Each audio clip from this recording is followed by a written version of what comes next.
to make that move sorting. You got 4 wide in the back. Look at this. That's not going to work. You got Jeros, you got McGrauther, you've got everyone there copping it in, and they will funnel themselves out. That is what Watkins Glen's all about. 4 wide heading into the carousel. Styles seems to think so. He looks to the inside, coming down into Brooklands. He's got the apex, but he doesn't have the right-hander into Luffield. This is going to be tough to complete it. A nose starts to pull ahead, and does the Lamborghini have enough grunt beneath it? It's hard to say yet. Now through Woodcote, this carries on, DJ. It carries on, and they're going to go side by side into cops. Here they come, waiting to see who's going to make it work. It is the Porsche that's able to pull it out. A great move, but here comes the fight back. This isn't done yet for the Demon Tweaks car. They're going to try to go around the outside here of Maggots. And Jack Styles sends it in deep, and that is going to get him into third. Tries to set him up here down the straightaway into Tarzan. Look at the immediate defense, but now he's a little weavy there, and he's going to have to give him the outside way deep into the corner. Lotfula somehow makes it. He wasn't quite on the apex, but that's the pass done for the 22. It's looking very good. Simo's going to try to tuck up behind in the draft. He's going to have to really send it here down into the Firestone turn, and send it he does down to the inside. But that's going to be a little bit of a fight back there from Pablo, but Pablo has to give up the ghost. Nobody able to make the overtake until now, as Mickey goes wide, forces himself to have to cover off the inside once again. Andy Fox trying the long way around, which is going to switch back to the inside. First change of the lead in some time as they elbow each other out of the way. And Andy Fox is your new leader. It's going to be 2 positions down. Oh no, they tangle. Mats Anderson coming together. Another little hello from Mickey. He did not like that.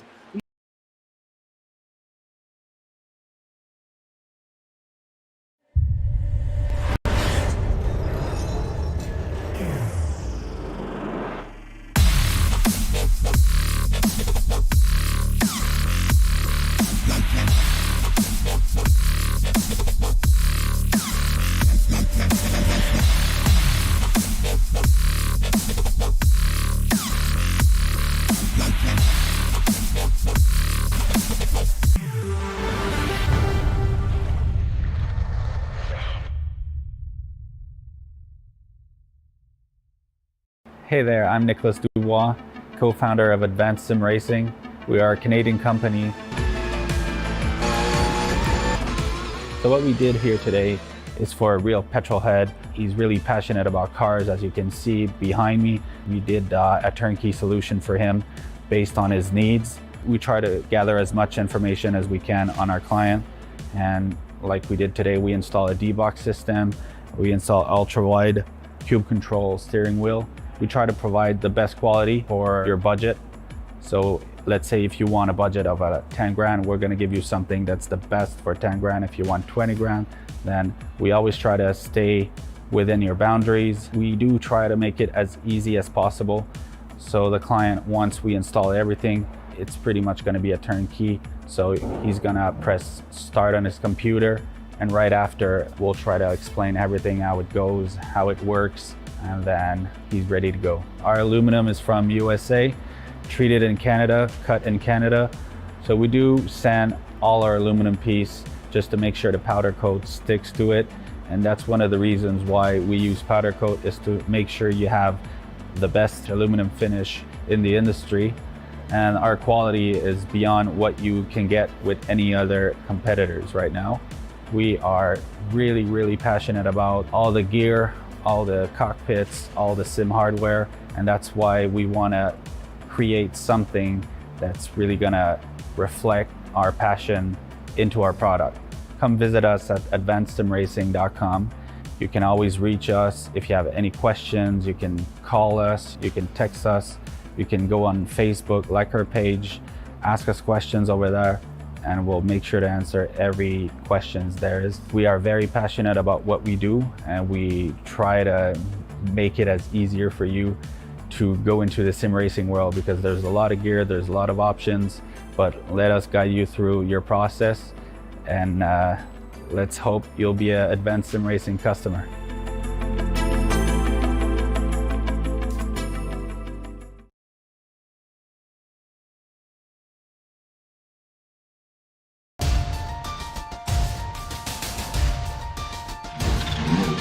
The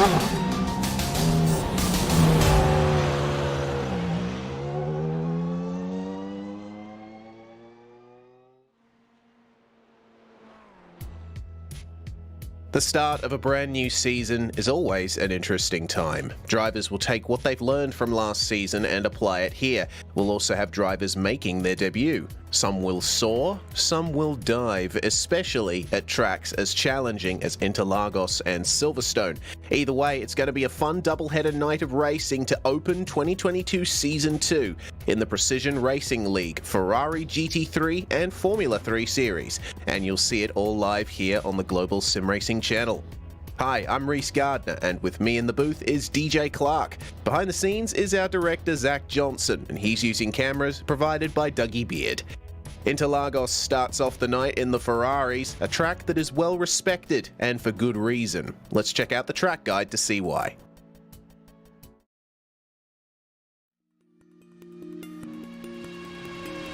Welcome to Autodromos Jose Carlos Pache. Most fans and drivers simply know this place as Interlagos. Starting life as an absolute behemoth of a circuit, this Brazilian track was eventually truncated to the version you see today. Having hosted Formula One for roughly 3 decades, it's become very well known on the international stage. But it has also held rounds in the World Endurance Championship, as well as frequently seen Brazilian stock cars, motorcycles, and even truck racing. There's little difference between its two layouts, which includes the GP course and the Moto course, which simply adds a chicane to the end of the lap. In both cases, it's a tale of two circuits. The run past the start-finish line and into the Senna S, followed by the blast towards the Descida do Lago, are very high-speed sections that come back-to-back. Drivers will need to focus on top end in order to attack or defend. Expect most passes to happen in those two corners. But from Ferradura until Juchao, the track suddenly twists itself into a mess of hairpins and frustratingly technical turns. This can make car setup a real compromise, and for the latter part of the lap, an absolute pain when dealing with traffic.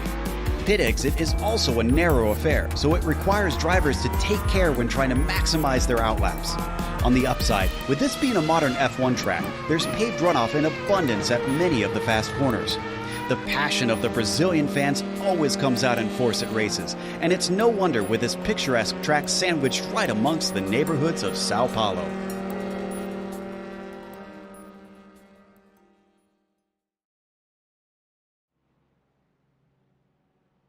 Well, DJ, the Ferraris are just coming to the end of their practice session now. They'll have had plenty of experience around this track. It's a wonderful circuit, Interlagos. It's been around since the late 1930s. It's provided good racing for just about 90 years now.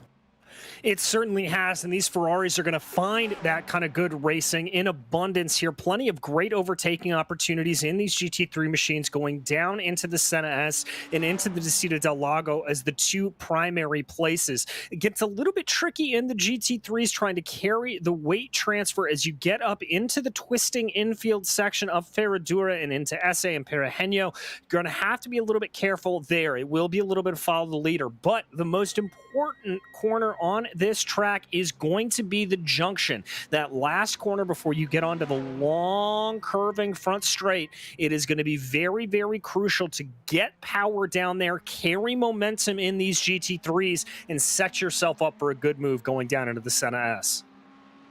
There's plenty of places to make passes here at Interlagos, so hopefully we will see the majority of those moves being made cleanly tonight. Of course, these guys are all racing in the same car, the Ferrari 488 GT3 Evo, and there's going to be a fuel tank restriction as well to 40.4 litres, which will force a pit stop tonight. Going to be interesting to see how drivers play the strategy. Let's take a moment to thank our series sponsors here at the Precision Racing League. First and foremost, Advanced Sim Racing. Owned and operated by passionate SimRacers, Advanced Sim Racing designs and builds the sturdiest and most durable aluminium profile racing simulation cockpits available in the market today. Visit them at advancedsimracing.com. It's also sponsored by RaceLab.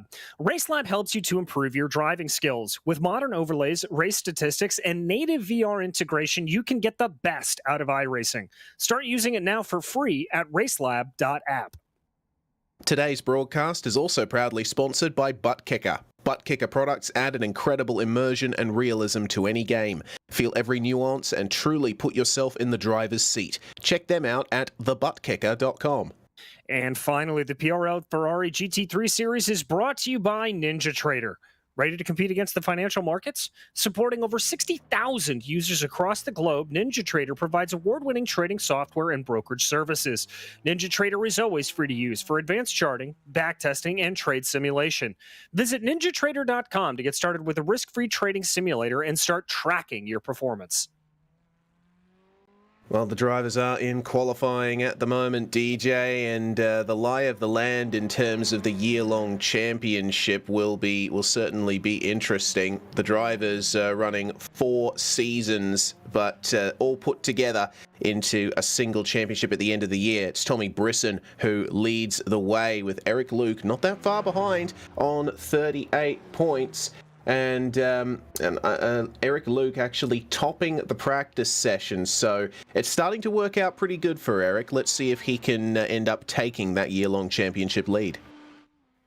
Indeed, as we also take a look over at the team's championship, and there it was just as tight up at the top with Eric's Mandy Band of Morons taking Improper Racing by 5 points. Team Beef having a very good run near the end of last season to come on only 11 points back. Viking Hot Rod Racing, they're in 4th, and Eagle Vision Racing rounding out your field in 5th. Those are some fantastic team names, just quietly. The race details tonight. We're racing for 35 minutes. The setups are fixed. We've got a drive-through penalty at 13 incidents and a disqualification at 17. And of course, drivers will be competing for those bonus points. Pole gets one, fastest lap gets one. And if you can minimize your incidents, which is going to be a little difficult here, especially considering how easy it is to pick up an off-track on the exit of Descida do Lago, that could be very valuable towards the end of the championship. And they got 10 rounds ahead of them, including this one. So, lot of preparation and a lot of effort required over the next 10 weeks. But the drivers are out there at the moment completing their 4 laps in this 10-minute qualifying session. And no one currently leading the standings. We have yet to see the first proper lap times come in, but focusing on one of the Ferraris making his way towards the end of the lap here. Eric Luke, who topped the practice session, and you see they cut the pit entry here at Interlagos. The track is a bit different now in the real world, as Eric goes 1 minute 33.7. No surprise that that is the top of the timesheets. Dale Prime fits himself into 2nd place. Eric Dube was the first driver to set a time, 1 minute 34.084. Only 600ths behind Dale Prime as Alec Bergstrom in the 66 goes top, 3/10 ahead of Eric Luke. This is looking quite competitive. It is indeed. Only about a second separating our top 9 players right now. So some very, very close times. Still waiting for a couple of the usual gang to put some times down. Cristelli, Sumner, and Hoskins looking at in particular. But there is Alex Bergstrom, a stonking time there of a 1:33.4. He's about 2/10 up on Eric Luke, and Luke is going to be trying to gain that time back here on this second lap. Let's see what Eric Luke can do, but Bergstrom is looking quite comfortable in his Ferrari at the moment, making his way through the hairpin section up towards Pinerino, the slowest hairpin on the track, the right-hander just coming up after this one.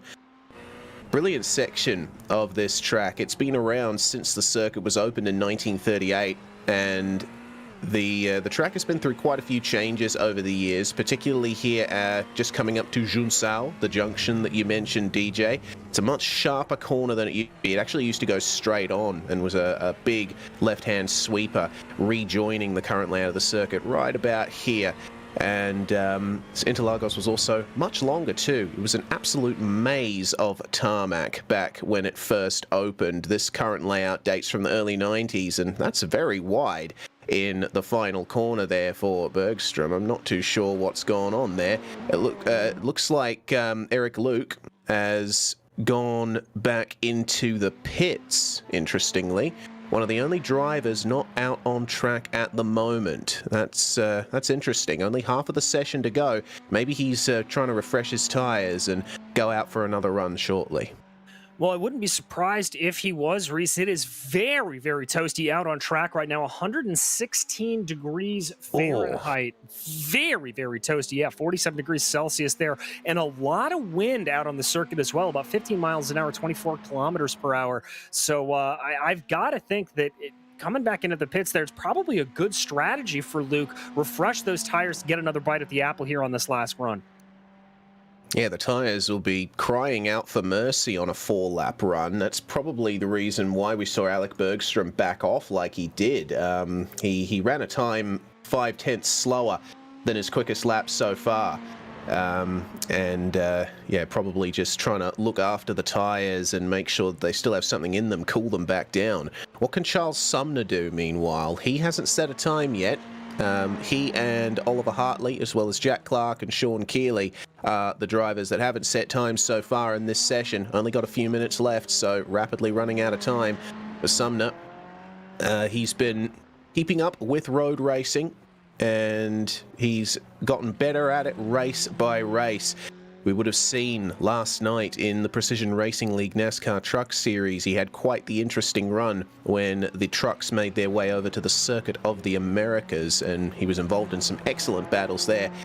Still running that Tropicana number 98 scheme out of the Junsao corner and through Subida dos Boxes, the final proper corner, I suppose, on this racetrack. Very long, very wide front straight. You can reach a great turn of speed here. Up to the line he comes. Let's see what it's going to be.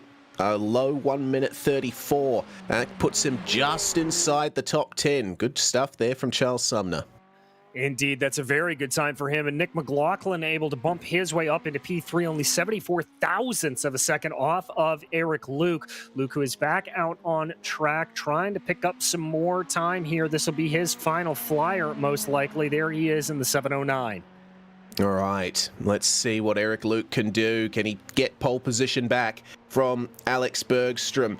Bergstrom has continued to stay out on that run. He just set previously a 1 minute 35.1. I don't think Alec Bergstrom is going to be able to make any improvements on that pole time. We'll have to wait and see. Oh, I've just seen Alec Bergstrom running off track at the exit of Junsao, so that final time's not going to come in for him. So he might be under a proper threat here from Eric Luke in the 709, coming up to Junsao once again. A big descent. Just on the verge of flat out in a lot of cars, that corner. And you got to be careful not to go too far beyond the curb here. But that's a nice exit there from Eric Luke. Coming up to the line now. It's all about the run down the straight. He would have hoped that he nailed the throttle application, carry that momentum all the way down, try and narrow the line as much as possible, stick to the inside of the pit wall to shorten the run to the line. 1 minute 33.3. There we go. That's pole position for Eric Luke. And just behind him, Kenny Duval able to put in a time of a 33.471, only 81 thousandths off of Luke. Man, look at that time. First and third separated by only a 1/10 of a second. Absolutely minuscule differences here, Reese. That's amazing. This is really competitive, this series, to start off the second season of 2022 at the PRL. Fantastic stuff from these drivers. Tyler Anthony, currently in 8th place. He's looking to improve on his position in the top 10. Very eye-catching livery there on that number 51. Let's see if he can beat that 1 minute 34.1. Goodness me, that was close to the tyre barrier. No, he won't be able to better that time with less than 30 seconds left in the session. Looks to me like that is pretty much all of our drivers having set times that were supposed to set times anyway. Jack Clark and Sean Keeley have not gone out onto the circuit, so that's going to be that then for the qualifying session. Excellent performances all throughout, and this sets the stage for what should be an excellent night of racing. Don't forget, we've got Formula 3 coming up after this as well, so the fun pretty much never stops. Into the race session then, let's go through the grid. On the first row, it is going to be Eric Luke and Kenny Duval. lining up on that front row. Alec Bergstrom and Nick McLaughlin on row 2, with David Cristelli and Dale Prime 5th and 6th. 7th is going to be Eric Dube. He starts alongside Tyler Anthony, with Dave Peterson and Spencer Semkovic rounding out the top 10. In 11th, it will be Charles Sumner, followed by Matthias Oranja in 12th position. Sean Duhamel will be 13th with Paul Wildridge to his outside, while row 8 is Owen McLaughlin and Eric Evans. Oliver Hartley will line up to the inside of row 9 with Mikkel Plord to his outside. And then Brian Hoskins and Donald Olson round out your top 20. In 21st is going to be Baron Hilton, the last driver to set a time, David Boucher, on a 1:36.1, with Jack Clark and Sean Keeley rounding out our 24-car field. And it looks to me like Jack Clark has taken to the grid, but Sean in the number 22 has not so far. Maybe he's electing not to take the start. We'll have to wait and see. But Interlagos, one of the tracks on iRacing that uses or has the option for a short formation lap. They're starting on the run here up to Ferradura, and that shortens the run on this formation lap. A little bit less pootling around behind the pace car here. The drivers will be sussing out these grip levels. As you mentioned, DJ, it is still a very toasty track there. In metric, I suppose you could say, 42 degrees Celsius track temperature, but I can see that there's clouds coming over the racetrack. That should cool things down a little bit. It is, though, about 1:41 p.m. in sim time, so it's I think there's still plenty of opportunity here for the track to heat up as things go on. No, for sure. We saw it get up to about 116 Fahrenheit, now down hovering at about 108, 109. So I think if these clouds continue to roll along, we could see this track get a little bit toastier, a little bit hotter, and that just means it's going to be reduced grip for these drivers and reduced ability to maybe get a good pass done. Well, before the drivers take the start, we'll quickly thank our sponsor here at GSRC, the Majors Garage. Make sure and check them out, home of free Baseline Plus setups. Get help from any of the garage coaches 24/7. Sign up now for awesome, affordable monthly subscriptions, telemetry, coaching, and more by simply clicking on our link in the description below. Also, if you use our special discount code, MajorsGSRC, you'll get 10% off. Just in time then, the pace car comes in, and it is going to be Eric Luke who leads them away. The green flag flies. We're racing in the PRL Ferrari GT3 series. It wasn't the best start from Kenny Duval. He almost gets pincer moved by Bergstrom and McLaughlin as they make their way into turn 1. Side by side, Bergstrom almost making contact with Kenny Duval. But Kenny is going to hold on there through turn 2, almost cuts him off through turn 3. They are allowing Eric Luke to streak away from the rest of the field here, but it's going to be Bergstrom who maintains second. And a little bit of a lift off. Backing out of the move there for Nick McLaughlin. Kenny Duval, though, he is not willing to give this up. Up the inside into Descida do Lago. Fantastic move there. And that's going to be second place for him. And stuck on the outside is Alec Bergstrom. He's going to lose positions to Nick McLaughlin and then potentially to David Cristelli here coming into Ferradura. Goodness me. You don't always want to go side by side through this corner, but these guys are making it work. They certainly are. Bergstrom just trying to hold off on that hemorrhaging of positions right there, and it looks like he's going to be able to slot into line. Cristelli, I think, able to get back into line as well. So we now go single file. A little bit of action there in the back. I think that's Dube and Prime looking a little bit interested in one another. Yeah, indeed. Look at that. Goodness me. Dale Prime getting up the inside of Eric Dube, but Dube's going to get the switchback here coming down towards Junchao. Let's see what he can do to outbrake. Looks like he's managed to get it done, but it's going to be the over-under from Dale Prime. Oh, big oversteer moment from Tyler Anthony just behind them. These cars do have traction control, but when it kicks in, you can lose a bit of momentum.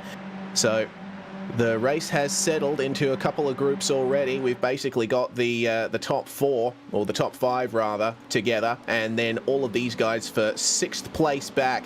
Eric is going to hold on to that one, definitely. But he's got a long line of cars behind him, all vying for that position. Slightly wide for the blue and yellow Ferrari of Sean Duhamel. He's got... No, that's not a very good run there out of turn 3. Cutting to the inside is Spencer Semkovic, and he's going to make that move up the inside in turn 4 presently. Oh, have a look just behind them. The 2 Gulf liveried cars Owen Mclaughlin and Oliver Hartley trading positions. Oh dear, we've got a car off. Who is that? That's Kenny Duval. And I'm not entirely sure what happened to him there, Reese. I just heard a big ka-thunk into the wall, and he was flying off. I'm not sure if there was contact there between McLaughlin or Bergstrom, but some massive, massive damage to the front end of that number 6. Here's the replay. It looks like there was no contact. Duval did this all on his own, just caught the grass on the entry into turn 4 and smashed into the Armco barrier. Big shame there. And that is a very easy thing to do on the run down to Descida do Lago. You want to try to take that corner as wide as possible. Keep up that momentum that you're carrying down the Retro Posta and really, really maximize your speed through the corner. And he just took it a little bit too far there, caught that outside grass. And to quote one of our other commentators, Michael W. Johnson, that is like ice grass. You get off into it and there is no traction there at all. No traction there at all, indeed. Have a look at this, though, for second place. Nick McLaughlin now into second, and he is holding off Alec Bergstrom very nicely. Nick actually setting the fastest lap so far that time around. Excellent stuff. He's really staking his claim for a podium position. But up in front, Eric Luke is dominating at the moment, leading by over 2 seconds at the line. The current gap is still around 2 seconds as there's still moves threatening to be made here further back in the field. We're focusing on Eric Dube here as he tries to hold off this pursuing pack. He's got Dale Prime, Tyler Anthony, Dave Peterson, and Charles Sumner behind him. All of these guys racing for positions 6 to 9. Exactly, and you saw a little bit of a wide run there from Dale Prime coming through the Descida do Lago, just clipping over the curbing there a little bit. And he talked about that traction control. Ooh, that is a bit of a wide run there for SA, and I think Tyler Anthony's going to get very interested in that 6th place position.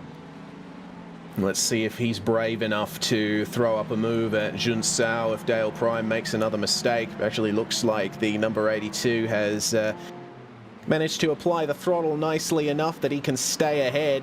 So a small error, something that you definitely can recover from.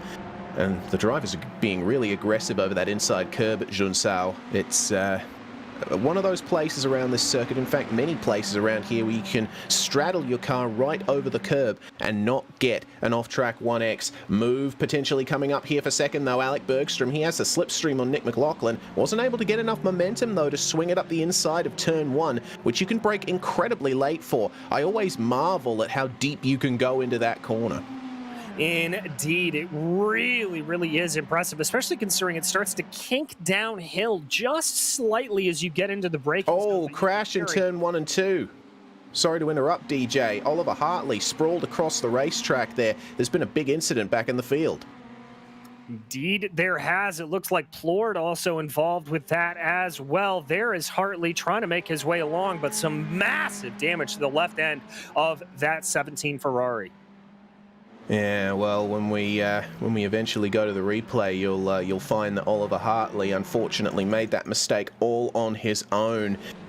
Just a bit of an oversteer moment into turn 1 as, oh dear, that's Dale Prime also having issues on this lap as well. There's been some big dramas here on lap 4. Doesn't look like many others involved in that incident there. Oh, there's been a problem for Nick McLaughlin as well. He's falling down the order. Oh dear, oh dear, oh dear. What has gone wrong here? Oh, Nick McLaughlin has stopped, sprawled across the racetrack at the exit of Pinheirino. My goodness, what has gone on here? It seems like a switch has been flicked on lap 4. Having to make a stop is Eric Evans. Oh dear, this is awkward. But looks like they all managed to get going. But a chaotic lap here. Yeah, and Reese, that's not entirely unexpected here. I mean, we're running 3 or 4 laps on these tires, and that means that they're going to get a little bit toasty, and that means that we're going to lose a lot of grip. Yep, there you go. A little bit too much speed in. That was the incident with the 17 of Oliver Hartley. You can see the big damage that Michael Plord took running into him there, and Hartley, I think, just carried a little bit too much speed into the corner. That's what sent him around. Plord, unfortunately, just nowhere to go and right off into the wall. Who is that also that got a piece of it, though? I think it was Eric Evans in the number 30. He is pulled into the pits for repairs, as has Oliver Hartley.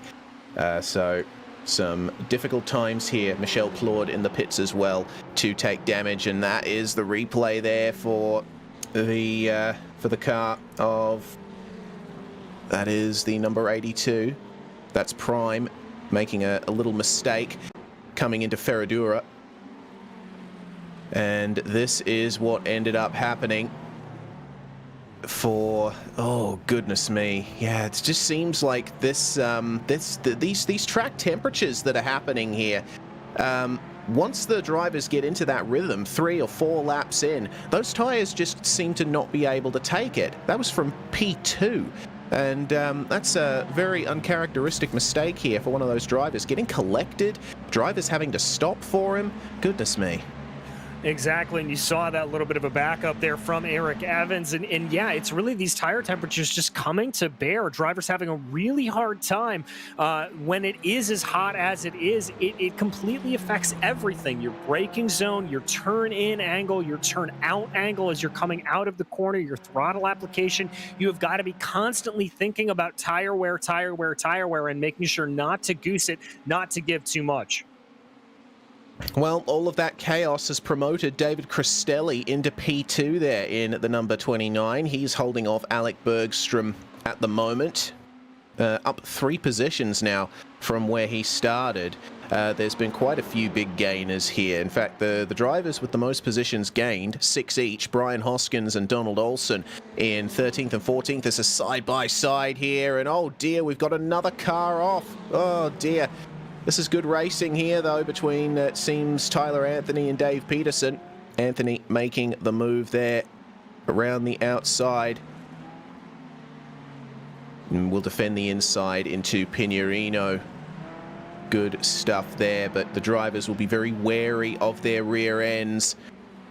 Got to be careful on the throttle application. Make sure not to go into the corners too hot. Make sure you're not running your brake bias too far to the rear, because it seems that those back tires are really suffering at the moment. Yeah, indeed they are, as we continue to follow here. Peterson just trying to see if he can gain back up on Tyler Anthony, keep him within his sights. Charles Sumner doing a good job behind them, turning in that top 11 performance into currently a top 7 right now. Peterson thought about a little bit of a move down into the S, but decided not to go for it. Meanwhile, just off camera, Alec Bergstrom passed David Cristelli on the inside into turn 1, so Bergstrom now back up into 2nd place, but this battle continues between Anthony and Peterson. Anthony weaving to try and break the slipstream here down the Reta Oposta. Moves back onto the racing line, almost a late move to the inside for Dave Peterson. He's starting to look a little impatient here, trying to get by Mr. Anthony, but that run out of Decido del Lago means that he can't quite mount an attack into Ferradura. This is bringing Charles Sumner right back into it. Same for Spencer Semkovic as well. Spencer putting in a good time to qualify 10th, but now up into 8th and looking at potentially a top 5 position. This is a good battle here. 4-car train now forming. Yeah, indeed it is. We ride on board the hood right now of Charles Sumner, just trying to hold off here. This is a very calm and collected drive from Charles, and one that we've come to expect from him. He's not a very aggressive driver. He is much more of a calculating driver as he goes along, and I think he's hoping that this battle in front of him is going to continue on here a little bit, Reese, and that's going to just allow him some opportunities to sneak on by. Oh, we've had another spinner just behind them. Sean Duhamel in the Ukrainian flag machine, the 617. He's gone for a spin on the exit of Junsao. Fortunately, no one else involved in that, and it seems no harm done to his car. But unfortunately, that's a lot of positions lost, down to 17th place now. Doesn't look like he'll be under much threat, though, from Baron Hilton and Nick McLaughlin. Let's see if Duhamel decides to come into the pits. No, he doesn't. Might still be a little too early to fuel up and be able to get home, but this battle for 5th place continues. Tyler Anthony still holding off Dave Peterson. Peterson's going to switch to the outside. Charles Sumner picking up a bit of the slipstream there, and it looks like maybe a slight bit of rear-end contact. If that, very close between these guys. That's really opened it up here for Charles Sumner. Dave Peterson slightly compromised by that attempted move. Now let's see what they can do coming into the hairpin section. Plenty of good passing opportunities here, but if you're far enough behind a car as they are, then it's going to be hard to make that pass. Yes, it is. You're really going to have to be a little bit careful. A little bit of an offline run there from Tyler Anthony coming out of Piraheno as now they dive down into Bico de Pato, working these cars around. Again, Anthony taking a little bit of an unorthodox line, not exactly covering off. Dave Peterson definitely keeping his nose behind. I like this aggressiveness, just trying to fill that mirror here for Dave Peterson. Goodness me, Tyler Anthony is under a heck of a lot of pressure here. And Peterson is going to have the draft now coming down the front stretch here at Interlagos. They're going to be side by side on the run into turn 1, it looks like. Try and catch a little more of a whisper of a draft here. What's going to happen between these two? Anthony is defensive coming into turn 1. You can make a pass around the outside if you're far up enough, but Anthony manages to consolidate that position, parks it on the apex, and maintains the racing line. But I somehow get the feeling this is going to be a move for Dave Peterson sooner rather than later. I mean, Anthony can do as much as he wants to try and break the draft and go defensive, but Dave Peterson knows that if he keeps this pressure up, he might be able to pressure him into a mistake. Round the outside, goes off the track, unfortunately, at Descida de Lago, but manages to get the position. Very nice move there from Dave Peterson as he was able to do it and clearly not picking up a slowdown penalty from it. That you very rarely get it going off super wide at Descida de Lago as they dive their way now through the corner. But look how close Sumner's been able to close up behind them. Excellent stuff there from Charles Sumner. He's playing this battle really well and working himself towards this potential top 5 position. He's just hanging back, waiting for a mistake, as that is a big problem once again for one of our drivers, trying to make his way back onto the track just behind Sean Duhamel. That's David, my apologies. I'm messing things up a little. It's Dale Prime who's had another issue there. Prime has not quite had the smoothest race so far, but still in the race and should still get a classified points finish. Unfortunately, it seems we've lost Oliver Hartley and Kenny Duval from the race. They have retired. But as these guys come through Subida dos Boxes, Donald Olsen also running a Ukrainian flag scheme as, oh goodness me, Tyler Anthony getting the position back from Dave Peterson in turn 1. That's for 5th. Goodness me, that looked like quite the aggressive move. It certainly was a late-breaking maneuver down into the Senna S's for Tyler Anthony, showing that he's got the speed and he does not want to give that position up. I love seeing that, the fight back there from Anthony. Brilliant stuff. He's saying, no, you will not take that position from me. I deserve a top 5 in this race. And, well, he's made up the gap. And it actually looks like Charles Sumner has lost the position to Spencer Semkovic in the midst of all of that. So good stuff there from Semkovic, moving up one more place. And if Anthony and Peterson keep battling like they are, well, he could be looking at a top 5 on his hands too. Certainly could. We've been talking about how those two following cars there are able to close in. You can also see that battle behind. That is Arangua and McLaughlin starting to close in a little bit. They're about 2 seconds back of this 4-car train. They've been locked in their own little battle, but I've got to give credit here to Owen McLaughlin. He hasn't been making a lot of attacks. He's just been laying back and sort of letting Arangua pull him along. Yeah, Arangua, though, going a little bit deep there into Junsal. That's compromised the exit slightly. Should give a little whisper of a run for Owen McLaughlin. Let's see what he can do coming into turn 1. No drivers going for the pits just yet. And, oh, a bit of a puff of smoke there on the front straight. I'm wondering what that was for. I think, Reese, that was just a little bit of a lock up there from in front. And an even bigger problem. Oh, my goodness, that's Dave Peterson. Oh, no. Poor Dave. And it looks like he's escaped back to the pits as a result as well. What on earth has gone on for him? I wonder if that was contact with Tyler Anthony. I'm going back and checking myself. Actually, looks like no. Dave Peterson, he'd already picked up some damage somewhere. He was carrying... Oh, you know what he did? We should probably go back like 10 seconds earlier because he clipped the pit wall. That's the reason why he was already carrying the damage that he had. Here we go. You got to cut that pit entry line, but you got to be careful here. There we go. That's what the puff of smoke was. Dave Peterson, the left side of that car is pretty messed up now coming into turn one. A lot more instability, and around he goes. Well, and you could see as he got onto the binders there how that car was just fidgety on him. It didn't want to break in a straight line, and so he could obviously tell a little bit of the problems. Let's take another look at this as he comes right on by. There it is. Oh, Reese, I know I've done that a couple of times. So easy to do here at Interlagos. Yeah, yes, that's a real shame, but unfortunately, them's the breaks sometimes. Good incident avoidance has to be said from Spencer Semkovic. He saw that happening and took evasive action right at the last second. Well, the way things are now is we're almost at half race distance. Eric Luke by over 3 seconds from Alec Bergstrom. Then it's David Cristelli in the top three. Eric Dube holding on to 4th place in a world of his own ahead of Tyler Anthony, who has a few seconds now back to Spencer Semkovic. And Charles Sumner has managed to hold on to 7th place, but it looks like he's starting to come under an attack here from Matias Arangoa. Arangoa, who we saw battling hard with Owen Mclaughlin just before. You see there, they're starting to catch up to the Tropicana Ferrari. They are indeed starting to catch up to that Tropicana Ferrari, and indeed McLaughlin has dropped back a little bit here from Aranjua, so that is going to be a little bit of an interesting story to keep following.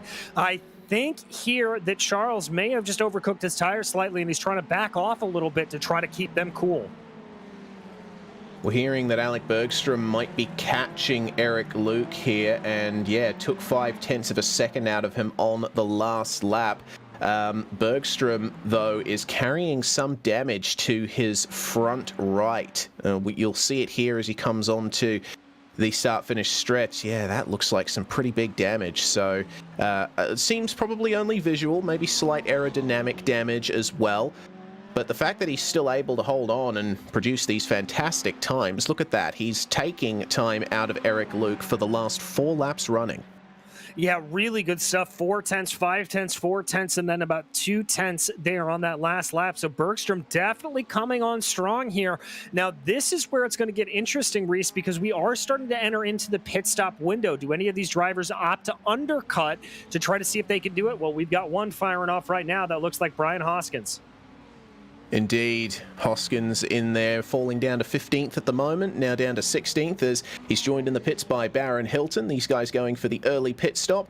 The 40% fuel tank restriction in these cars means that they've only got 40.4 litres of fuel to work with, and by my napkin calculations, it's going to take about 46 litres of fuel to finish the race, so only very short pit stops here for these drivers, and it seems most of them running around 9 seconds in length. So it'll give you a clue as to how the drivers are going to navigate this one. Let's see if Brian Hoskins, Nick McLaughlin, Baron Hilton, etc. will be able to gain from pitting slightly earlier.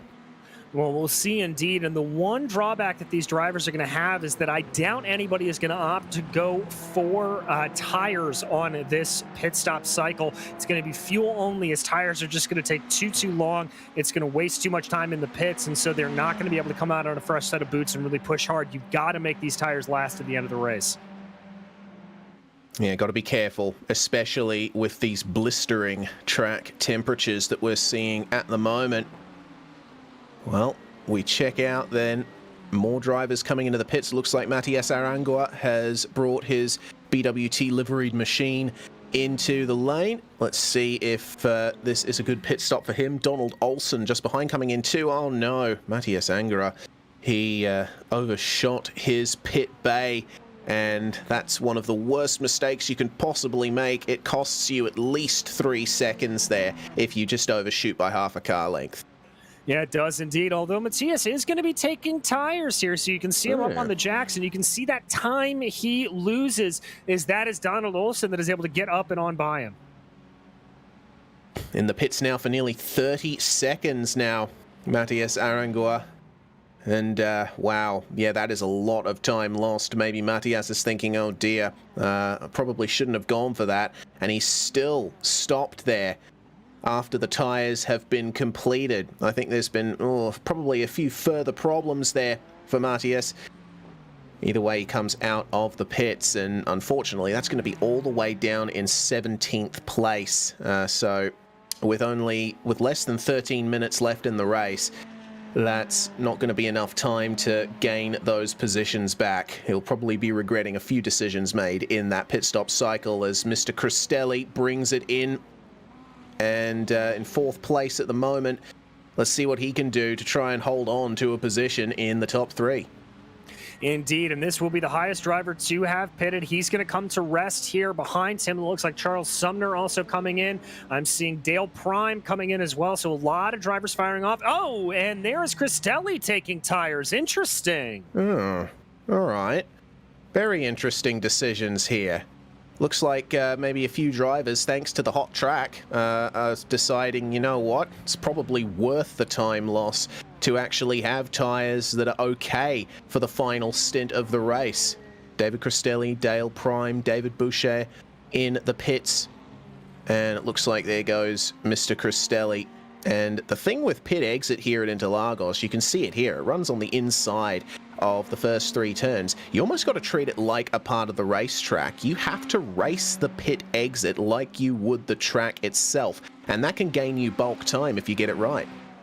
It can indeed, but the problem is that you have those Armco barriers right to the outside, so if you race it wrong, you're going to be suffering some pretty heavy damage and have to come back around. As we focus in here, Eric Luke and Alec Bergstrom, that gap coming down under 2 seconds for the first time this race. Looks like Luke's been able to save enough fuel to keep going, as has Bergstrom. Has indeed. Maybe we'll see these drivers go for the very late pit stop in the last few minutes of the race. And oh dear, just getting on the brakes a little there for turn 2 was Eric Luke. Not always the best way through. Usually it's just a lift coming into the second part of the center S. Just coming out of the pits alongside them is David Boucher. And he's going to fall a lap down. As a result of that, it looks like, David Boucher was only stopped for 0.4 of a second. I'm not sure what's going on there. Maybe taking some slight repairs, or maybe a stop and hold for something out on track. I'm not too sure. I can see that our director Zach Johnson is typing away. We're probably going to find out why shortly. He has a black flag. That's the reason why.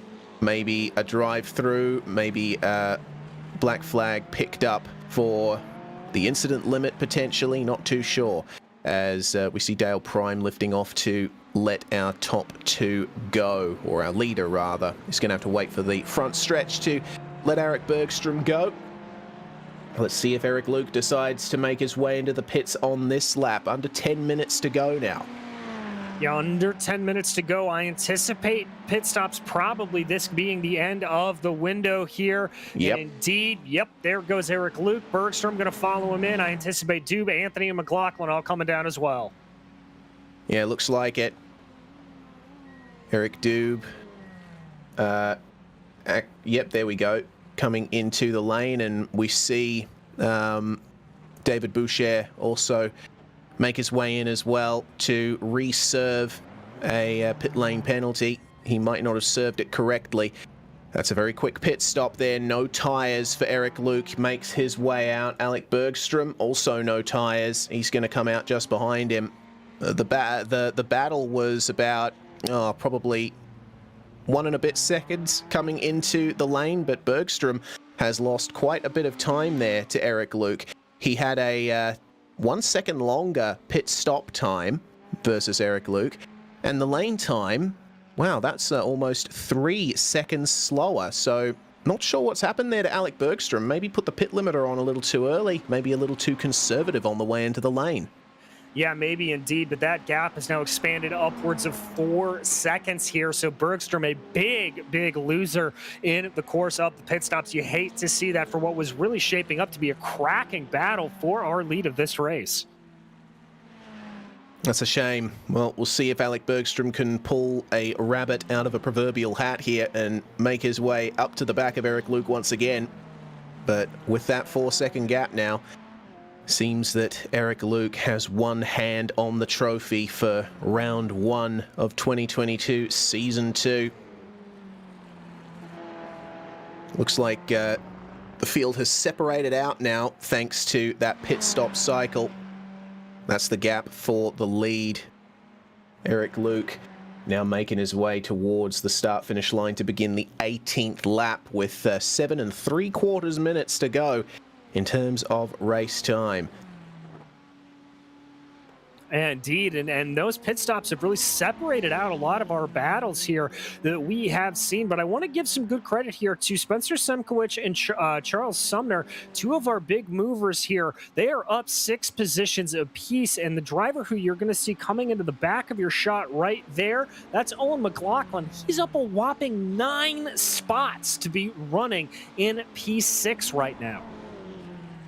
Brilliant performance from the number 90. He's joined in the 9 positions gained club by Brian Hoskins, Donald Olson, and Jack Clark. Hoskins and Olson are 10th and 11th. Clark is currently in 14th. So we've had some pretty good gainers here, and playing a part in that would obviously have been the raft of incidents that we saw about lap 4 to lap 6. It's all about survival in most cases in sim racing, and these drivers have certainly survived very well. Yeah, they have indeed, and now they've just got to nurse these cars home for about the last 6.5 minutes. As we said, the majority of them not taking tires on those stops. The highest placed driver to have taken tires is currently 9th place, David Cristelli. So this is all about just nursing these cars home here at this point. Cristelli may be able to get a little bit of a push on, try to get by past Paul Wildridge as they go. Cristelli might be a little disappointed with this, with how the race has gone for him. Remember, he was in 2nd ahead of Alec Bergstrom before the pit stop cycle, but fortunately he will still be able to hold on for a finish. Looks like a battle has appeared on my timing, and it's between 6th and 7th, Owen Mclaughlin and Tyler Anthony. Remember, we saw Tyler Anthony have some issues of his own. He's still carrying a slight bit of damage. That front right fender is looking a little substandard, but he's still putting in some stonking lap times. 1 minute 34.8 there for Anthony versus a 1 minute 35.4 for Owen Mclaughlin. This could be a move sooner rather than later. It could indeed. Definitely starting to close down here for Anthony, and we've seen the speed out of that number 51 machine, so he could certainly be able to close this down. He's going to be within the draft range here within 0.7 of a second. Indeed, the draft usually becomes strong within about 1.5 seconds of the car in front, so he's well within range now to get a move done into turn 1. Let's see if he can nail this switchback sequence of hairpins, this historic sequence of corners that we've seen so many times on global television with the Brazilian Grand Prix. One of the highlights of the Formula One calendar for me, and Interlagos, for my money, one of the best Formula One circuits out there. Certainly a classic racetrack, and it really shows that you know, the drivers love this place. The fact that they can push so hard, the fact that they can battle as hard as they have over the course of this race. Nice usage of the exit curb though from Tyler Anthony, and just within draft range now. Let's see how much momentum he gets here versus Owen Mclaughlin. Have a look at that gap. It's just chipping away second by second, under half a second now coming into turn 1 with 4 minutes left in the race. We're thinking about 3 laps to go. Looks like this could be the move done, maybe with 1 lap to go for Tyler Anthony. We'll have to wait and see. I also noticed Owen Mclaughlin was a little bit shallow on the way into turn 1. That would have cost him a little bit more time. Yeah, McLaughlin, I think, starting to feel a little bit of pressure here from Tyler Anthony as he continues to work their way down into the Descida del Lago. Definitely starting to feel it here a little bit, and this is where Anthony can just try to force a little bit of a mistake out of Owen Mclaughlin. See if he can just get him to break a little bit later, get offline a little bit, and mess up his normal driving rhythm. Well, Anthony's going to have to make sure that he doesn't do that himself as he did at Interlagos just a few moments ago. He was half a car width wide of the apex. That doesn't seem to have hurt him too much, though. Continuing to pressure the back of the Gulf Livery Tribute Ferrari number 90. That's a good run through Pinerino. All about momentum through those hairpins, straightening up the car as much as possible. Getting the run down the very short stretches between these hairpins. It looks like McLaughlin just running a little bit deep there into Junsao, and now well within range for a move is Tyler Anthony on board then with the number 51. Let's see what he can do to get close towards the first corner here at Interlagos. Oh boy, he might be a little bit too far back to make the move this time around, but as long as he can keep within this very small window, look at that, nice wide entry into turn one. Owen Mclaughlin, again shallow, goes a bit deep, that's cost him more time. Let's see what happens at Interlagos turn 4. Exactly. McLaughlin losing a little bit of time, running a little bit wide there on the exit as they get on the Retroposta. I don't know if he's going to be close enough. You can see there in the back, that is Cristelli making the move on Paul Wildridge, and that is those fresh tires coming into play. So Cristelli's strategy here may pay some dividends still. Certainly could. We'll keep focusing on this battle between McLaughlin and Anthony. I'm just looking at David Cristelli. Yeah, that's one heck of a lap time. 1 minute 34.191 for him versus Wildridge's 1 minute 34.9. That's a ridiculous amount of gain there on the fresh tires. I don't think he'll be able to get close to this battle before the end, but certainly it doesn't seem to be as much of a disadvantage as we expected to take tires. So let's see then what Tyler Anthony can do out of Junsao. He's much closer now than he's ever been. Does Owen Mclaughlin go deep? He does. He runs a little bit wide at the junction. It was a nice clean line from Tyler Anthony though, and he is on the back of the number 90. And this could be an easy move into turn 1. Let's see how defensive Owen Mclaughlin is. He's holding on to a position in the top 6 here, something that he might not have expected from his qualifying position. He will still be happy with a top 10. He goes very defensive on the way into turn 1, and Tyler Anthony very deep around the outside, gets the move done by the apex. Fantastic stuff there from Tyler Anthony. Ooh, big wiggle out of Owen Mclaughlin, and that is going to prevent him from really making any attack. And the white flag is in the air, so he has not got a whole lot of time left to go, and neither does this man, Eric Luke. Here we go, Nick McLaughlin and Donald Olsen battling hard into turn 1, side by side, and there we go. That's going to be McLaughlin potentially making the move. He had to compromise himself, battling on the final lap here for 11th place. Olsen's back ahead, coming down the back stretch. It actually looks like he's going to have to keep that defensive line going. And looks like, almost contact between them as he tries to widen up the entry. It might be an over-under attempt there from Nick McLaughlin. Not going to get it done just yet, but we'll have to turn our attention towards the front briefly because Eric Luke is coming up towards the line. He is going to take the first race win of 2022 Season 2 in the Precision Racing League Ferrari GT3 Series. Alec Bergstrom coming across the line in second. Great performances from both of those drivers, miles ahead of the rest of the field. Indeed, they are. Eric Dube just now crossing the start-finish line as we focus back here on Tyler Anthony in 6th place as he has been able to gap a little bit on Owen Mclaughlin and securely locked down that top 6. Great job from Tyler Anthony. Great job from Owen Mclaughlin as well. Donald Olsen still doesn't have his head clear though. Nick McLaughlin getting a great exit around the outside of Subida dos Boxes. Slight bit of contact between these two. They've been racing so hard here for 11th place. Brian Hoskins crosses the line to finish 10th, just up ahead of them. And it's neck and neck, the drag race to the line. Just half a car length between them. Donald Olsen is going to hold on. Oh, that is exactly what you love to see there out of that. Olsen and McLaughlin doing an absolute stellar job, only 0.03 of a second separating them. Brilliant. And Matias Arangoa will finish in 14th place. 2 positions down from where he started. He will have been ruining that mistake in the pit lane, overshooting his pit box. Last driver to come across the line is going to be David Boucher. Baron Hilton just coming across there as well. Actually looks like a little bit further back, Eric Dube He's still out on track there celebrating his third place, but across the line for everyone.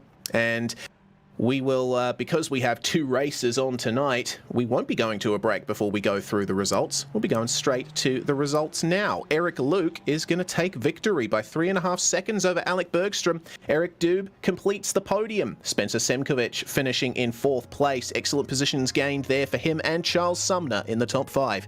Tyler Anthony comes home in 6th, passing Owen Mclaughlin a few laps from the end. David Cristelli here would have been hoping for a little bit better from that. He was fighting in the top 3 just before, but he'll still be happy with an 8th place finish. Paul Wildridge and Brian Hoskins round out the top 10. Coming home in 11th place, it was Donald Olson, followed by Nick McLaughlin, with Sean Duhamel and Matthias Oringua in 14th. Jason Clark was 15th, followed by Baron Hilton, the last driver to finish on the lead lap. Dale Prime was in 17th, a lap down, followed by David Boucher, with Dave Peterson and Kenny Duvall DNFs here on the day. And the same, unfortunately, true for Eric Evans, Oliver Hartley, and Michel Plourde. They all came home, unfortunately, 18 laps down, and Sean Keeley did not take the start. Big shame there for those drivers. And we will go straight into a little chat with our race winner, Eric Luke. Excellent job there, Eric. Certainly getting your 2022 Season 2 off to the best start possible. Thank you, gentlemen, and good evening. Indeed. Just take us through your approach to that race, because we did have that pit stop restriction, and it seems that it all came down to nailing that pit entry and gaining time on pit exit as well. Very difficult track here at Interlagos to execute that well. Thank you. Yeah, it is one of the things that I practice, not only just doing hot laps, but actually practicing the pit entry. Stopping in the pit stall is best as possible because there is time to gain or lose in the pits. So I think it's just as vital as hitting the correct lines on the racetrack as well. So that was just kind of my approach to that. Well, either way, you're coming home with a brilliant victory there, and it keeps your 2022 with great momentum. Do you think you'll be able to challenge for the Season 2 title considering this performance? I know it's a bit early. It's very early. Last season, I won 3 in a row, and I try not to think about the championship. The goal is to obviously win as many races as possible. If you could do that, the championship will just come to you.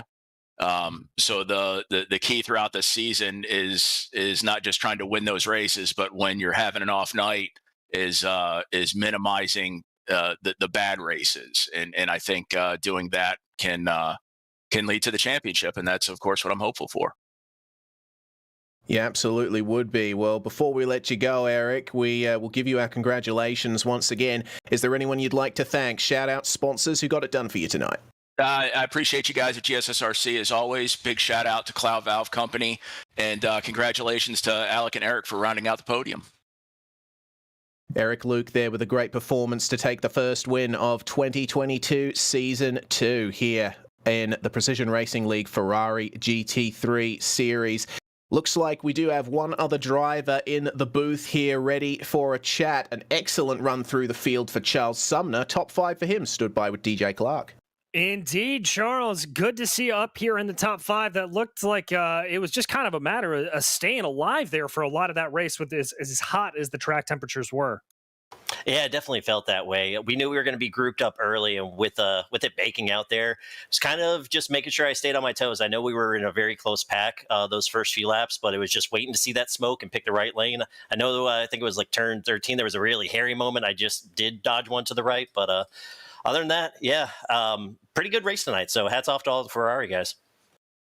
Well, I mean, as you go along here, obviously splitting time between the oval and the road courses, are you finding one you like a little bit more? Well, DJ, this is the first race this week I haven't gotten wrecked in. So right now, Ferrari is my favorite, yes. But no, you know me, I'm the oval guy in and out, right? So it's just trying to hone the roadcraft between here and the GT4s on Tuesdays. So yeah, even though I'm a little angry on the oval side for getting wrecked out twice this week, but yeah, it's just good fun, and that's it, right? You just got to get more wheel time, more track time. It's the only way to get better. Indeed. Well, looking ahead, we head to Hockenheim next week, another Formula One circuit. How do you like your chances there? Honestly, I'll be really happy with the top 10. I know things kind of fell my way tonight for the top 5. Hockenheim is a circuit that I've had some success at in the past. I really love the layout of it. It flows real nice, kind of like Interlagos. So I'm just looking to, make sure I have a decent enough pace, keep the nose clean, and see how cheeky I can be next week. Well, we wish you all the luck in the world, Charles. Anybody you'd like to thank for this top 5 tonight? As always, I got to start with you guys at the GSRC for putting on great broadcasts almost every night of the week for us. Shout out to Advanced SimRacing, RaceLabs, ButtKicker, NinjaTrader, and then last but not least, my crew over at Tropicana. Well, thank you so much, Charles. That was Charles Sumner. He's your 5th pace finisher here today. Some great performances all through the field there in the PRL Ferrari GT3 series, but the fun doesn't stop here on the Global Sim Racing channel. We're going to step aside very briefly, and when we come back, we'll be loading in for Formula 3 at Silverstone. Stay with us.